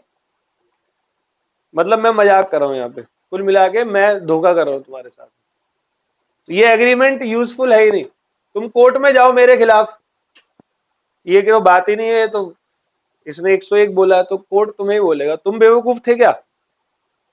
तुम्हें तो पता है ना 100 में से 101 नहीं ला सकते, फिर क्यों हाँ बोल के आ गए? All well. तो पॉसिबल टू परफॉर्म होना इज वेरी इंपॉर्टेंट। पढ़ रहा हूं, for validity of contract it must be capable of being performed, if it is impossible then it is called void. Example, M, a magician agrees to put life into dead body of B's brother for rupees 5 lakh. This agreement is void ab initio. Void ab initio का मतलब होता है void from very beginning. जैसे ही acceptance दी वैसे ही void हो गया, मतलब useless हो गया। All well? तो ये हमारे अभी तक 9 पॉइंट हो गए। एक बार रिपीट कर रहा हूं, 9 के 9 बहुत अच्छे से तरीके से सुनना।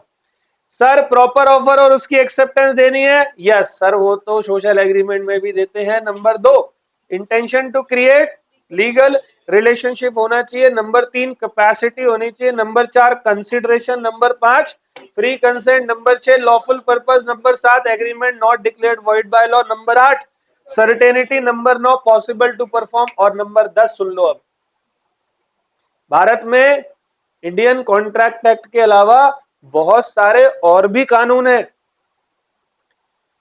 तो आप जब कॉन्ट्रैक्ट एक्ट को फॉलो कर रहे हो का मतलब ये नहीं है कि बाकी दूसरे कानूनों को आप इग्नोर कर दो। अगर दूसरे किसी कानून की कोई रिक्वायरमेंट है तो उसको भी फॉलो करना कॉन्ट्रैक्ट बनाते वक्त। एग्जाम्पल सुनो, क्या कॉन्ट्रैक्ट ओरल में बन सकता है? ऑटो वाले, रिक्शा वाले, छोटी मोटी दुकानों से सबसे ओरल में ही तो बनाते। तो कॉन्ट्रैक्ट ओरल में बन सकता है, यस। लेकिन मान लो आप अपनी बिल्डिंग बेच रहे हो 5 करोड़ रुपए की, ओरल में बेचोगे? लाओ ये कैश दे, ये ले चाबी जा। पागल हो? झगड़े वगड़े नहीं होंगे बिल्डिंगों पे? तो बिल्डिंग अगर आप कोई भी इमूवेबल प्रॉपर्टी बेचते हो तो उसके लिए कानून है, ट्रांसफर ऑफ प्रॉपर्टी एक्ट 1882 में आया था, इंडियन कॉन्ट्रैक्ट एक्ट के 10 साल बाद। वो ये कहता है if you are transferring any immovable property then properly writing में होना चाहिए विद स्टैंप ड्यूटी, सरकारी। ऐसी मत बेच देना ओरल में। डिपेंड करता है, जनरली नहीं।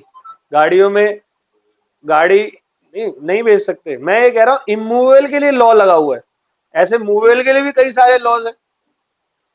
अब जैसे कोई गाड़ी बेचता है, गाड़ी में कंपलसरी है आप नाम चेंज करो, मत करो आप ही फंसोगे। कल को कोई एक्सीडेंट हो जाए या गाड़ी से कोई वारदात हो जाए तो आप ही को उठाया जाएगा सबसे पहले। समझ रहे हो बात को? तो हर कोई नाम चेंज करता है। आप कोई कार खरीद रहे हो, आपको ओरली चाबी देके कैच जाओ, ऐसे थोड़ी भेजते हैं भाई साहब। पूरा लिखा पढ़ी, पूरे पेपर बनते हैं, गाड़ी के चेसिस नंबर, इंजन नंबर आपके नाम पे होता है, समझ गए। बट फिलहाल मैं ये बता रहा हूं कि कॉन्ट्रैक्ट एक्ट को पूरा करने के लिए आपको बाकी के सारे कानून, other requirements of other laws को भी फुलफिल करना है, समझ गए।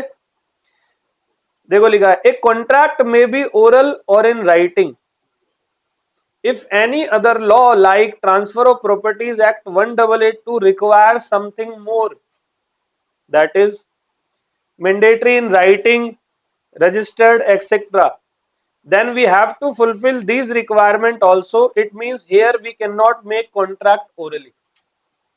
आया समझ में। तो कैसे लगे टोटल पॉइंट? ऑसम। एक बार यहां तक जहां तक पढ़ा है पूरा रिवीजन। अच्छा, मेरी क्लास का रूल है, मेरी क्लास में फिंगर्स पे होती हैं चीजें, पूरी लॉ आपके फिंगर्स पे होगी। शर्त यह है, हेयरिंग अच्छी होनी चाहिए, क्लास समय पे आओ और रेगुलर आओ। और आप यकीन मानो, चारों सब्जेक्ट में सबसे ज्यादा परेशान लॉ करता है, ठीक है। बिलीव करो, इकोनॉमिक्स बहुत आसान है, इको कुछ नहीं, आप क्लास में बैठो, बस सुन लो टॉपिक, घर पे पढ़ लो, अगर अच्छे से आधे घंटे पढ़ लिया तो आधे घंटे में सारे क्वेश्चन हो जाते हैं एक चैप्टर के। लेकिन लॉ पे आपको 4 टाइम ज्यादा मेहनत करनी है, तो उस सारी मेहनत को कम कर देता हूं, आधे से कम कर देता हूं, क्लास में बस अटेंटिव रहना आप लोगों को। सबसे पहले यूनिट 1 स्टार्ट हुआ, नेचर ऑफ कॉन्ट्रैक्ट। मैंने बोला, मैंने कॉन्ट्रैक्ट की डेफिनेशन आपको बताई। सेक्शन नंबर 2 क्लॉज एच ये बात बोलता है, an agreement which is enforceable by law is called contract. तो सर एग्रीमेंट कैसे बनता है? एग्रीमेंट ऐसे बनता है, पहले एग्रीमेंट की definition, section number 2E, every promise and every set of promise forming consideration for each other is called agreement. Promise कैसे बनता है sir? When an offer is accepted it becomes promise. All well. फिर हमने बात करी अगली agreement के types की, तो एग्रीमेंट 2 टाइप के होते हैं, एक सोशल एग्रीमेंट और एक बिजनेस एग्रीमेंट। सोशल एग्रीमेंट में आपकी कभी भी इंटेंशन नहीं होती कि आप लीगल रिलेशन को बनाओ, एनफोर्सेबल बाय लॉ भी नहीं होगा, कॉन्ट्रैक्ट भी नहीं होगा। बिजनेस एग्रीमेंट में आपकी ऑलवेज इंटेंशन होती है लीगल रिलेशन को बनाने की, एनफोर्सेबल बाय लॉ होगा, कॉन्ट्रैक्ट होगा। कंक्लूजन ये कहता है, all contracts are agreement but all agreement are not contract. Generally social agreement are not contract, business agreement are contract. Types of contract मैंने शुरू किया on the basis of creation. सबसे पहले बताया 3 टाइप के कॉन्ट्रैक्ट होते हैं, एक एक्सप्रेस कॉन्ट्रैक्ट, एक इम्प्लाइड कॉन्ट्रैक्ट, एक टैसिट कॉन्ट्रैक्ट। एक्सप्रेस मतलब आप एक्सप्रेस करके कॉन्ट्रैक्ट बना रहे हो, तो एक्सप्रेस करके आप ओरली भी बना सकते हो, राइटिंग में भी बना सकते हो। इम्प्लाइड मतलब ऐसा कॉन्ट्रैक्ट जो इम्पोज्ड बाय लॉ होता है, जहां पर बोलने की जरूरत नहीं होती बट कॉन्ट्रैक्ट मान लिया जाता है।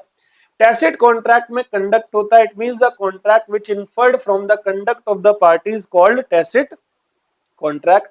4 एग्जांपल लिखवाए, withdrawal of cash from ATM machine, coin operated telephone machine, weight measurement machine, fall of hammer in auction sale. फिर हमने बात करी sir types of contract on the basis of enforceability, क्योंकि जब आप क्रिएट कर लेते हो तो चेक करना है जो क्रिएट किया वो एनफोर्सेबल बाय लॉ है या नहीं है। तो on the basis of enforceability 6 अलग मुद्दे आप लोगों को देखने हैं, उनमें से एक आपको बता चुका हूं, आपका एग्रीमेंट वैलिड होगा, और अगर वैलिड हुआ तो ऑटोमेटिकली कॉन्ट्रैक्ट बन जाएगा। एग्रीमेंट को वैलिड करने के लिए आपको 10 बातों का ख्याल रखना है। सबसे पहली बात, प्रॉपर ऑफर और उसकी एक्सेप्टेंस देनी है, सर वो तो सोशल एग्रीमेंट में भी होती है। नंबर 2, आपका इंटेंशन होना चाहिए लीगल रिलेशन को बनाने का। नंबर 3, आप केपेबल होने चाहिए कॉन्ट्रैक्ट को बनाने के लिए। इस दुनिया में हर एक बंदा केपेबल होता है, माइनर अनसाउंड माइंड और पर्सन डिस्क्वालिफाइड बाय लॉ को छोड़कर। नंबर 4, कंसिडरेशन होना जरूरी है। यूनिट नंबर 2 पूरा इसका है, लैटिन वर्ड है क्विड प्रो क्यो, समथिंग इन रिटर्न बोलते हैं। नंबर 5, फ्री कंसेंट होनी चाहिए, यूनिट नंबर 3 में पढ़ेंगे। Same mind same sense, consensus ad idem is the Latin word. Number 6, lawful purpose, unit number 3 में पढ़ेंगे। Number 7, agreement expressly not declared void by law, ये भी यूनिट नंबर 3 में पढ़ेंगे। फिर बात थी सर्टेनिटी की, पॉसिबल टू परफॉर्म और other requirement of other law. All well, आगे बढ़ जाए, चलो। तो हमें पढ़नी है 6 बातें। 6 की पहली पढ़ ली। अब दूसरी बात क्या है, वॉइड एग्रीमेंट। सुनना जी, बहुत सिंपल है। ऐसे एग्रीमेंट जो स्टार्टिंग से यूजलेस होते हैं, ऐसे एग्रीमेंट जो स्टार्टिंग से क्या होते हैं, यूजलेस होते हैं, उनको मैं क्या नाम देता हूं, वॉइड एग्रीमेंट का नाम देता हूं। और जो स्टार्टिंग से यूजलेस होते हैं इसको हम लोग कहते हैं वॉइड अब initio, void from very beginning, void from very beginning, void अब इनिशियो नाम है इसका। समझ में आ गया? This does not have any legal effect and can not be enforce in a court of law. मतलब अगर आपका एग्रीमेंट वॉइड है तो फिर आप कोर्ट ऑफ लॉ में जाके किसी पे भी केस फाइल नहीं कर सकते। तो एग्रीमेंट वॉइड होता कब है? जो आपने वैलिड पढ़े ना, वैलिड के 2-3 पॉइंट को अगर छोड़ दिया जाए तो बाकी सभी को उल्टा कर दो, आपका एग्रीमेंट वॉइड हो जाएगा। एग्जांपल देता हूं, मान लो मैं किसी माइनर अनसाउंड माइंड और पर्सन डिस्क्वालिफाइड बाय लॉ के साथ में एग्रीमेंट कर रहा हूं। इस क्लास में माइनर है कोई? तो मैं इसके साथ में, बेटे नाम क्या है, अनमोल के साथ में मैंने एक बढ़िया सा एग्रीमेंट किया, ठीक है। और बाद में अनमोल ने, मैं एग्जांपल दे रहा हूं सिर्फ मैं, अनमोल ने कोई डिस्प्यूट कर दिया, मेरी 1 लाख रुपए की पेमेंट नहीं दी, तो अब मैं कोर्ट ऑफ लॉ में नहीं जा सकता अनमोल के खिलाफ, because Anmol is minor. All well? तो agreement with minor unsound mind और पर्सन डिस्क्वालिफाइड बाय लॉ। अच्छा बेटे ये उम्र तुम्हारी बड़ी अच्छी है, 17-18, मैक्सिमम सब इसी एज के होंगे, ज्यादा से ज्यादा 19, इससे ज्यादा नहीं होंगे। बड़ी अच्छी एज है, यही आपकी लाइफ के सबसे क्रूशियल, देखो इससे पहले भी कई बार ये लाइन सुनी होगी तुमने, शायद 10th में, 11th में, 12th में, वो तो तुम्हें आगे धक्का देने के लिए बोला जाता है, फैमिली के द्वारा, टीचर के द्वारा, कोई भी बोलता है। लिटरली स्पीकिंग ये जीवन के 3-3.5 साल आपका पूरा करियर बना देते हैं। मैं देखता हूं अब आज की डेट में मेरे नेटवर्क में इतने सारे लोग हैं जिन्होंने जेन्युइनली पढ़ने के समय पर पढ़ाई करी, आज वो अपनी लाइफ को कम से कम जो बेसिक नेसेसिटीज हैं जैसे रोटी, कपड़ा, मकान, एजुकेशन, हेल्थ, ट्रैवलिंग, उसके लिए उन्हें परेशान नहीं होना पड़ता। उनके पास अच्छा समय है, अच्छे पैसे हैं, सब कुछ बेस्ट है। और वहीं पर वो बंदे जिन्होंने उस 3-4 साल में मेहनत नहीं की थी, वो आज बड़ा स्ट्रगल कर रहे हैं। और ये रील्स वील्स जो देखते हो उसके अंदर होता है ना, जिंदगी में खुश रहना सीखो, पैसा इतना इंपॉर्टेंट नहीं है, ये वो बकवास है। खुश तभी रहोगे, हैप्पीनेस तभी रहेगी जब आप लोग कुछ अचीव करते हो। समझ रहे हो? तो यही लाइफ के आपके पास 3-4 साल है, बहुत अच्छी उम्र है आपकी, इसमें बिल्कुल भी टाइम वेस्ट नहीं करना, कोई भी फालतू का काम नहीं करना, आपको अच्छे तरीके से रहना। जैसे मेरे दोस्तों का एक ग्रुप है, हम 5 लोग हैं बड़े, अभी उसमें से ग्रुप में मैसेज आया,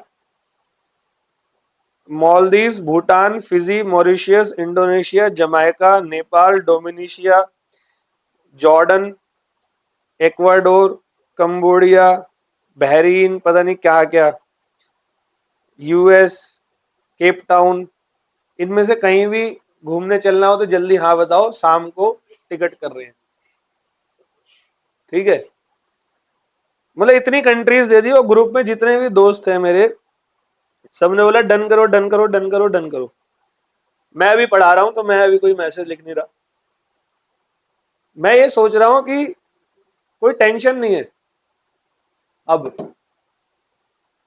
और ये वही दोस्त है, तुम्हें याद है वो 800 रुपए में जयपुर, ये वही है पूरी टीम वही है। तो वो समय पे पैसे नहीं थे, बट बड़ी मेहनत करी सबने मिलकर, मेहनत करी तो अचीव किया। मोस्ट ऑफ द जो दोस्त हैं वो चार्टर्ड अकाउंटेंट्स हैं, और अच्छा पैकेज है, सब जगह काम करते हैं, अपनी फर्म भी है 2-3 की। तो इन्होंने बड़ी मेहनत करी, क्योंकि इन्होंने उस समय पर जब समय की जो डिमांड थी उसके अकॉर्डिंगली इन्होंने रिप्लाई दिया। आप सभी लोग अपने समय को बिल्कुल वेस्ट ना करें, घर पे जाके भी, और अच्छा कोई प्रेशर लेके नहीं पढ़ना, पढ़ना रिलैक्स होके, but waste of the time नहीं होना चाहिए। किसी को गाना नहीं है पढ़ के बहुत, जैसे हम कभी 2-3 घंटे पढ़ लेते तो माँ बाप पे एहसान दिखाने लग जाते हैं, तुम्हें पता भी है इतनी पढ़ाई करती हूं मैं या करता हूं, इतना गंदा खाना बना के खिलाते हो। अरे तुम अपने लिए कर रहे हो भाई, उनके लिए नहीं कर रहे हो, उन्होंने कर लिया अपना लाइफ में जो करना था, उनको प्रूफ करने के लिए कर रहे हो, और प्रूफ करने के लिए उन्होंने नहीं बोला, तुम्हें ही करना है अपने आप। तो कोई एहसान मत दिखाओ उनके ऊपर कि तुम गर्मी में आ रहे हो पढ़ने, धूप में आ रहे हो, है ना, 8 घंटे 7 घंटे पढ़ रहे हो, कोई एहसान नहीं, बिल्कुल नॉर्मल रहना है, प्रेम से। वो लोग आपको फीस दे रहे हैं, कई ऐसे लोग हैं जो पढ़ना चाहते हैं उनको फीस नहीं मिलती,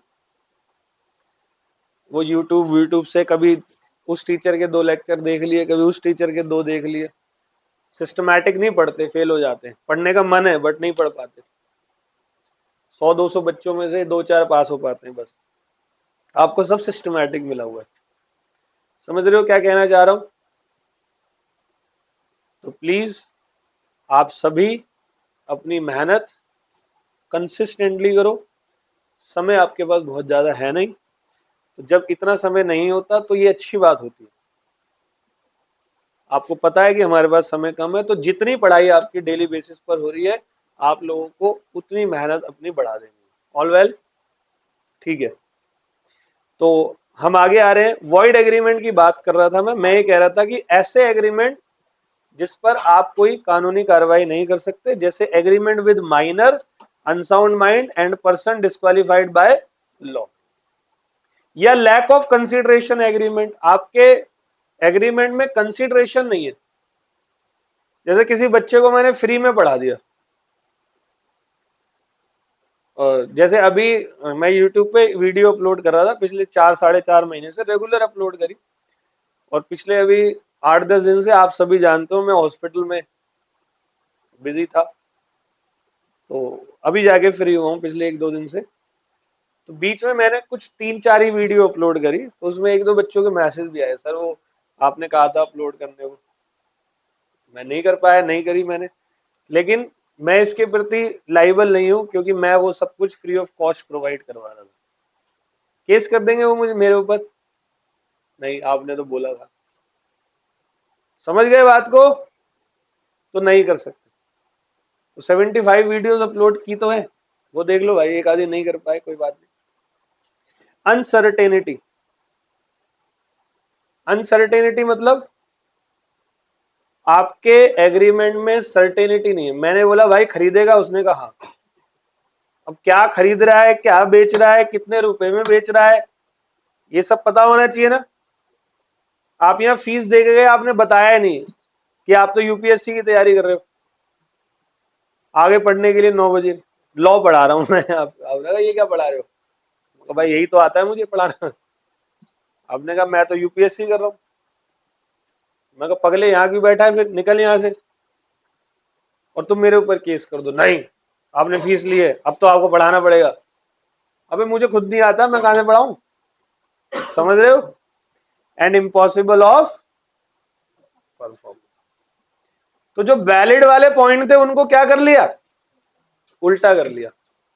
समझ गए? अब हम करेंगे बात वॉइड कॉन्ट्रैक्ट की। तो वॉइड कॉन्ट्रैक्ट क्या होते हैं? वॉइड एग्रीमेंट और वॉइड कॉन्ट्रैक्ट दोनों के बीच में एक डिफरेंस है, जरा ध्यान से सुनना। वॉइड एग्रीमेंट ऐसे एग्रीमेंट होते हैं जो स्टार्टिंग से यूजलेस होते हैं। ऐसे एग्रीमेंट जो स्टार्टिंग से क्या हो गए, वो कौन से एग्रीमेंट हो गए, वॉइड एग्रीमेंट। और जो वॉइड कॉन्ट्रैक्ट होते हैं वो बनाते वक्त वैलिड होते हैं, बट परफॉर्मेंस करने से पहले कुछ ऐसी इम्पॉसिबिलिटीज आ जाती है कि अब वो वॉइड बन जाते हैं।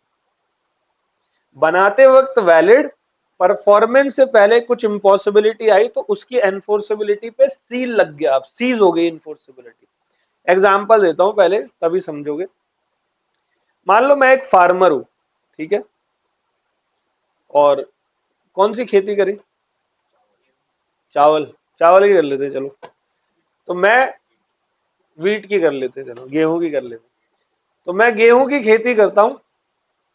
अभी गेहूं की फसल जो है बस तैयारी स्टार्ट कर दी मैंने, इतने में क्या हुआ, एक डीलर आया मेरे पास। डीलर ने बोला आपके खेतों में जितने भी गेहूं उगेंगे, तैयार होगी फसल, क्या आप वो सारे गेहूं मुझे सेल कर दोगे 10 रुपए केजी? मैंने कहा डन। 2 महीने में फसल तैयार हो जाएगी।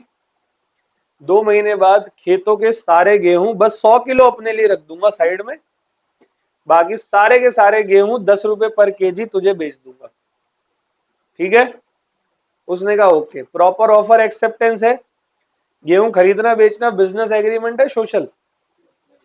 मैं भी मेजर हूं, सामने वाला ही मेजर है, मैं भी पागल नहीं हूं, वो भी पागल नहीं है, वो भी डिस्क्वालीफाइड नहीं है, मैं भी डिस्क्वालीफाइड नहीं हूं। कंसीडरेशन है क्या? मैं गेहूं दे रहा हूं, मुझे क्या मिल रहा है? 10 रुपए। फ्री कंसेंट है, उसने कोई पिस्टल विस्टल नहीं लगाई मेरे ऊपर, प्रेम से आया। गेहूं बेचना लॉफुल है या नहीं? गेहूं बेचना क्या वॉइड करार दे रखा है? नहीं। सर्टेन है? सर्टेन है भाई, सारे गेहूं मैंने कहा मैं 100 किलो साइड करके बाकी सब तुझे दे दूंगा। पॉसिबल टू परफॉर्म है या नहीं? कुल मिला के वो सारे पॉइंट कवर कर दिए, कॉन्ट्रैक्ट वैलिड है।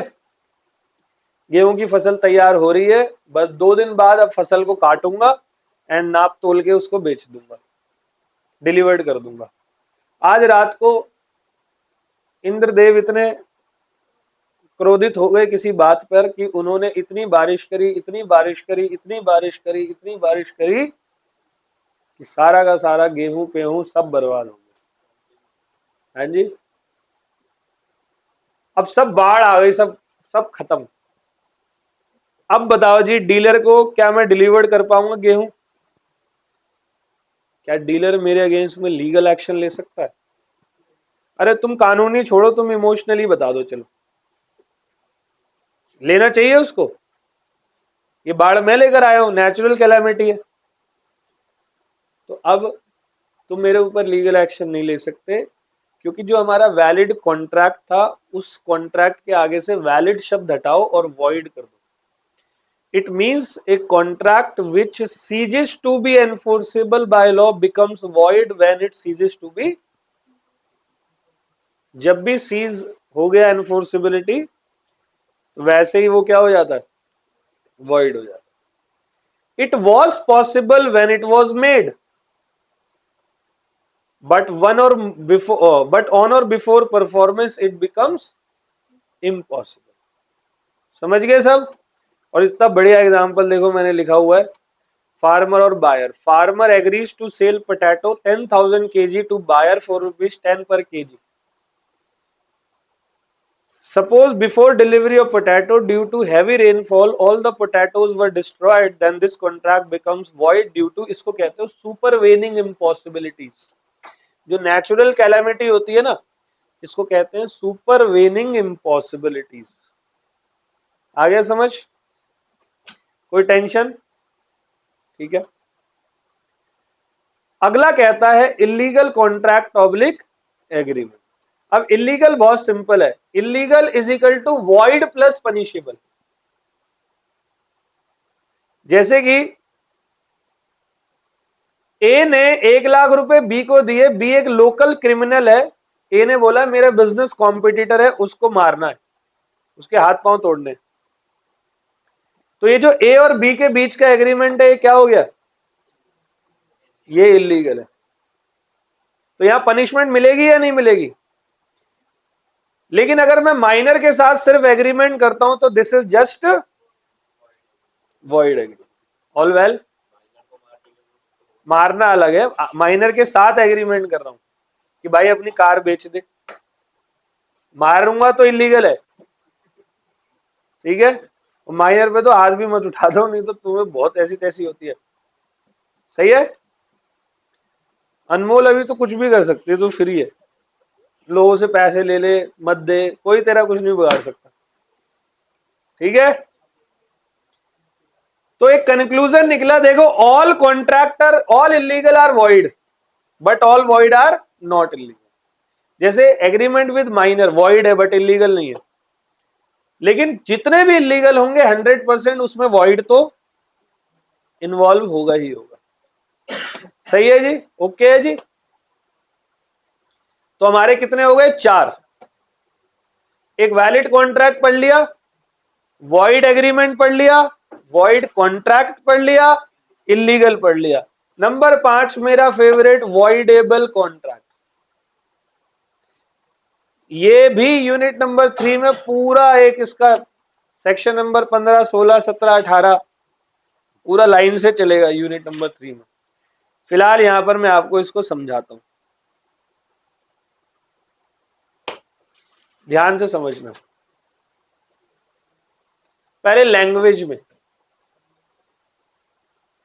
वॉइडेबल कॉन्ट्रैक्ट क्या होते हैं, जिसमें एक पार्टी ने दूसरी पार्टी के साथ जबरदस्ती कोई कॉन्ट्रैक्ट बनाया, या फ्रॉड करके बनाया, या इमोशनली ब्लैकमेल करके बनाया। जैसे कि हस्बैंड वाइफ का रिलेशनशिप, उसमें देखो दोनों का पलड़ा जो है वो भारी रहता है। ये डिपेंड करता है सिचुएशन पे कि कौन ज्यादा भारी होगा, और 99.9999% वाइफ का भारी रहता है। ठीक है, तू हाँ कैसे बोल रहा है, तेरी भी है? कहता पापा को देखा है। तो भारी रहता है ऐसा पलड़ा। अब हस्बैंड वाइफ के रिलेशन में कभी कभी हस्बैंड ने इमोशनली, मतलब वाइफ ने कुछ ऐसा कर दिया कि हस्बैंड ने बोला ठीक है मैं दिला दूंगा, बाद में हस्बैंड को बाद में ऐसा किया, इसने तो मेरे को बेवकूफ बना दिया। कुछ समझ रहे हो? ये इमोशनल ब्लैकमेल होता है। ऐसे बच्चे भी करते हैं अपने माँ बाप के साथ में, मैं खाना नहीं खाऊंगा, वो ट्रिप जा रहा है मुझे जाना है उस ट्रिप पे, 2 दिन खाना नहीं खा रहे, बाहर से मोमोज खा के आ रहे हो चुपचाप से, घर पे नहीं खा रहे खाना। अब यार माँ तो माँ ही होती है, उन्होंने जन्म दिया आपको, तो वो उनसे आपका दर्द नहीं देखा जाएगा। तो आप अपने जीवन के कई सारे जो काम है ना, वो अपने इमोशनल ब्लैकमेल से पूरा करते हैं या नहीं करते? तो अगर किसी पार्टी ने किसी दूसरी पार्टी के साथ धमकाकर, इसको कहते हैं कोएर्जन, धमकाना मतलब कोएर्जन, फिजिकल फोर्स या मोरल प्रेशर करके, जैसे fiance fiancee, girlfriend boyfriend, husband wife, teacher student भी, डॉक्टर पेशेंट भी। डॉक्टर ने पेशेंट की किडनी निकाली, कहता 1 करोड़ दे, डालूंगा ही नहीं अब। वो क्या भाई डाल दे अभी। है ना? टीचर स्टूडेंट भी, अब स्टूडेंट ने फीस दे दी पूरी, अब टीचर मनमानी कर रहा है, गलत बात नहीं है? या टीचर ने पढ़ा दिया, अब स्टूडेंट मनमानी कर रहा है, सर दे दूंगा ना, तो दे देना भाई, देता क्यों नहीं है? सही है। और भी कई नाम होते हैं, हम यूनिट 3 में पढ़ेंगे। तो भाई जिसके साथ में कॉन्ट्रैक्ट बनाया है गलत चीज करके, धमका के, जैसे मैंने आपको धमका दिया, मैंने अभी धमकाया था ना इसको पिस्टल दिखा के, तो जिसको धमकाया वो एग्रीव्ड पार्टी हो गई। कौन सी पार्टी? जिसने धमकाया वो डिफेंडेंट पार्टी। तो उस समय जो भी कॉन्ट्रैक्ट बना उसने मजबूरी में बना तो लिया, कोर्ट में जाकर ये कॉन्ट्रैक्ट को कैंसिल कर सकती है। समझ गए? ऐसी एक केस है जो मैंने बनाया है, जरा देखो। सल्लू भाई, ठीक है, बीच में एक घर है मन्नत, गए हो अभी मन्नत? मुंबई में लैंड्स एंड बांद्रा में शाहरुख खान का घर है, लगभग 250 करोड़ रुपए की वैल्यू है घर की, 250 करोड़। तो ये घर किंग खान का है, किंग खान मतलब शाहरुख खान। अच्छा, थोड़ा सा आगे ही सलमान खान का भी फ्लैट है, गैलेक्सी अपार्टमेंट।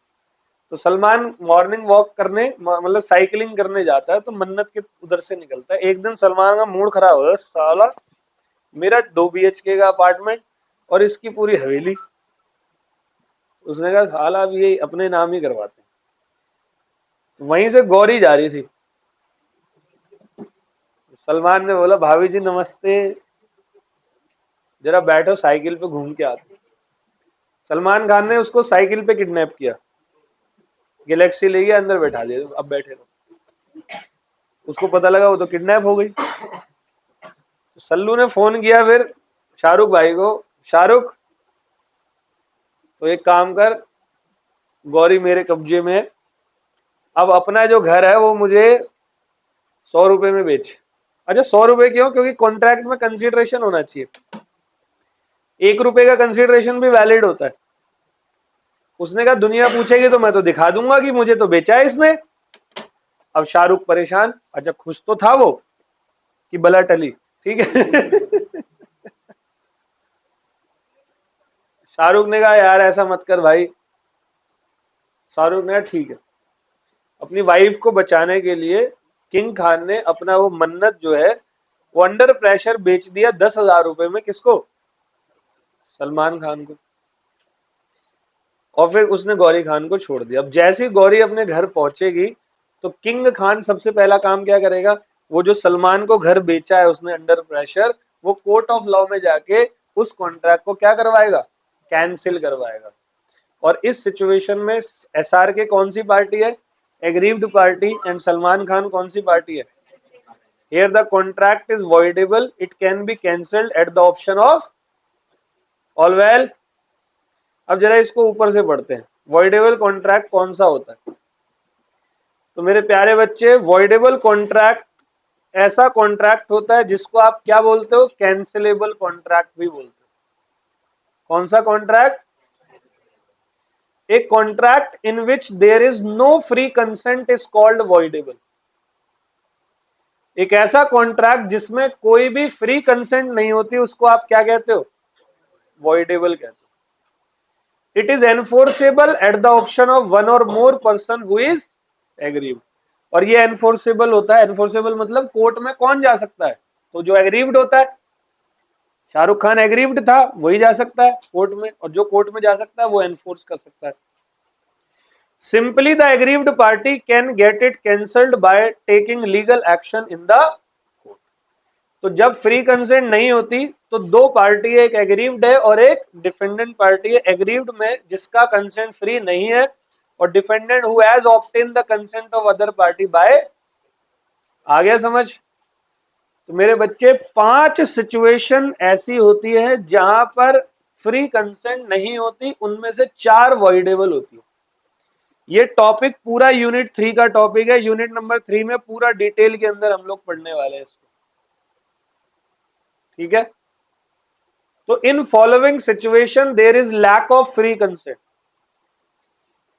सबसे पहला है कोएर्जन। कोएर्जन मतलब फिजिकल फोर्स, किसी को मैं धमका रहा हूं। जैसे मैंने मोबाइल फोन इनका धमका के खरीदा, और शाहरुख खान ने, सॉरी सलमान खान ने शाहरुख खान की वाइफ को किडनैप किया और धमकाकर उसकी प्रॉपर्टी को ले लिया। इसको मैं क्या नाम देता हूं, कोएर्जन नाम देता हूं। दूसरा है अनड्यू इन्फ्लुएंस। अनड्यू इन्फ्लुएंस मतलब होता है मोरल प्रेशर। मेरे सर पे किसी का क्या है, मोरल प्रेशर। इमोशनली ब्लैकमेल कर कर अगर मैं किसी के साथ में कोई कॉन्ट्रैक्ट बनाता हूं। तीसरा क्या है, फ्रॉड। चौथा मिस रिप्रेजेंटेशन। ये चारों वॉइडेबल होते हैं। इन चारों को अभी आप मत समझो, यूनिट नंबर 3 में इन डिटेल एक एक पॉइंट को बाल के खाल निकाल के पढ़ाऊंगा। फिलहाल याद कर लो। पांचवा है मिस्टेक, ये भी वहीं आएगा। All well. तो ये हमारा हो गया क्या, यस। तो अगला करते हैं हम।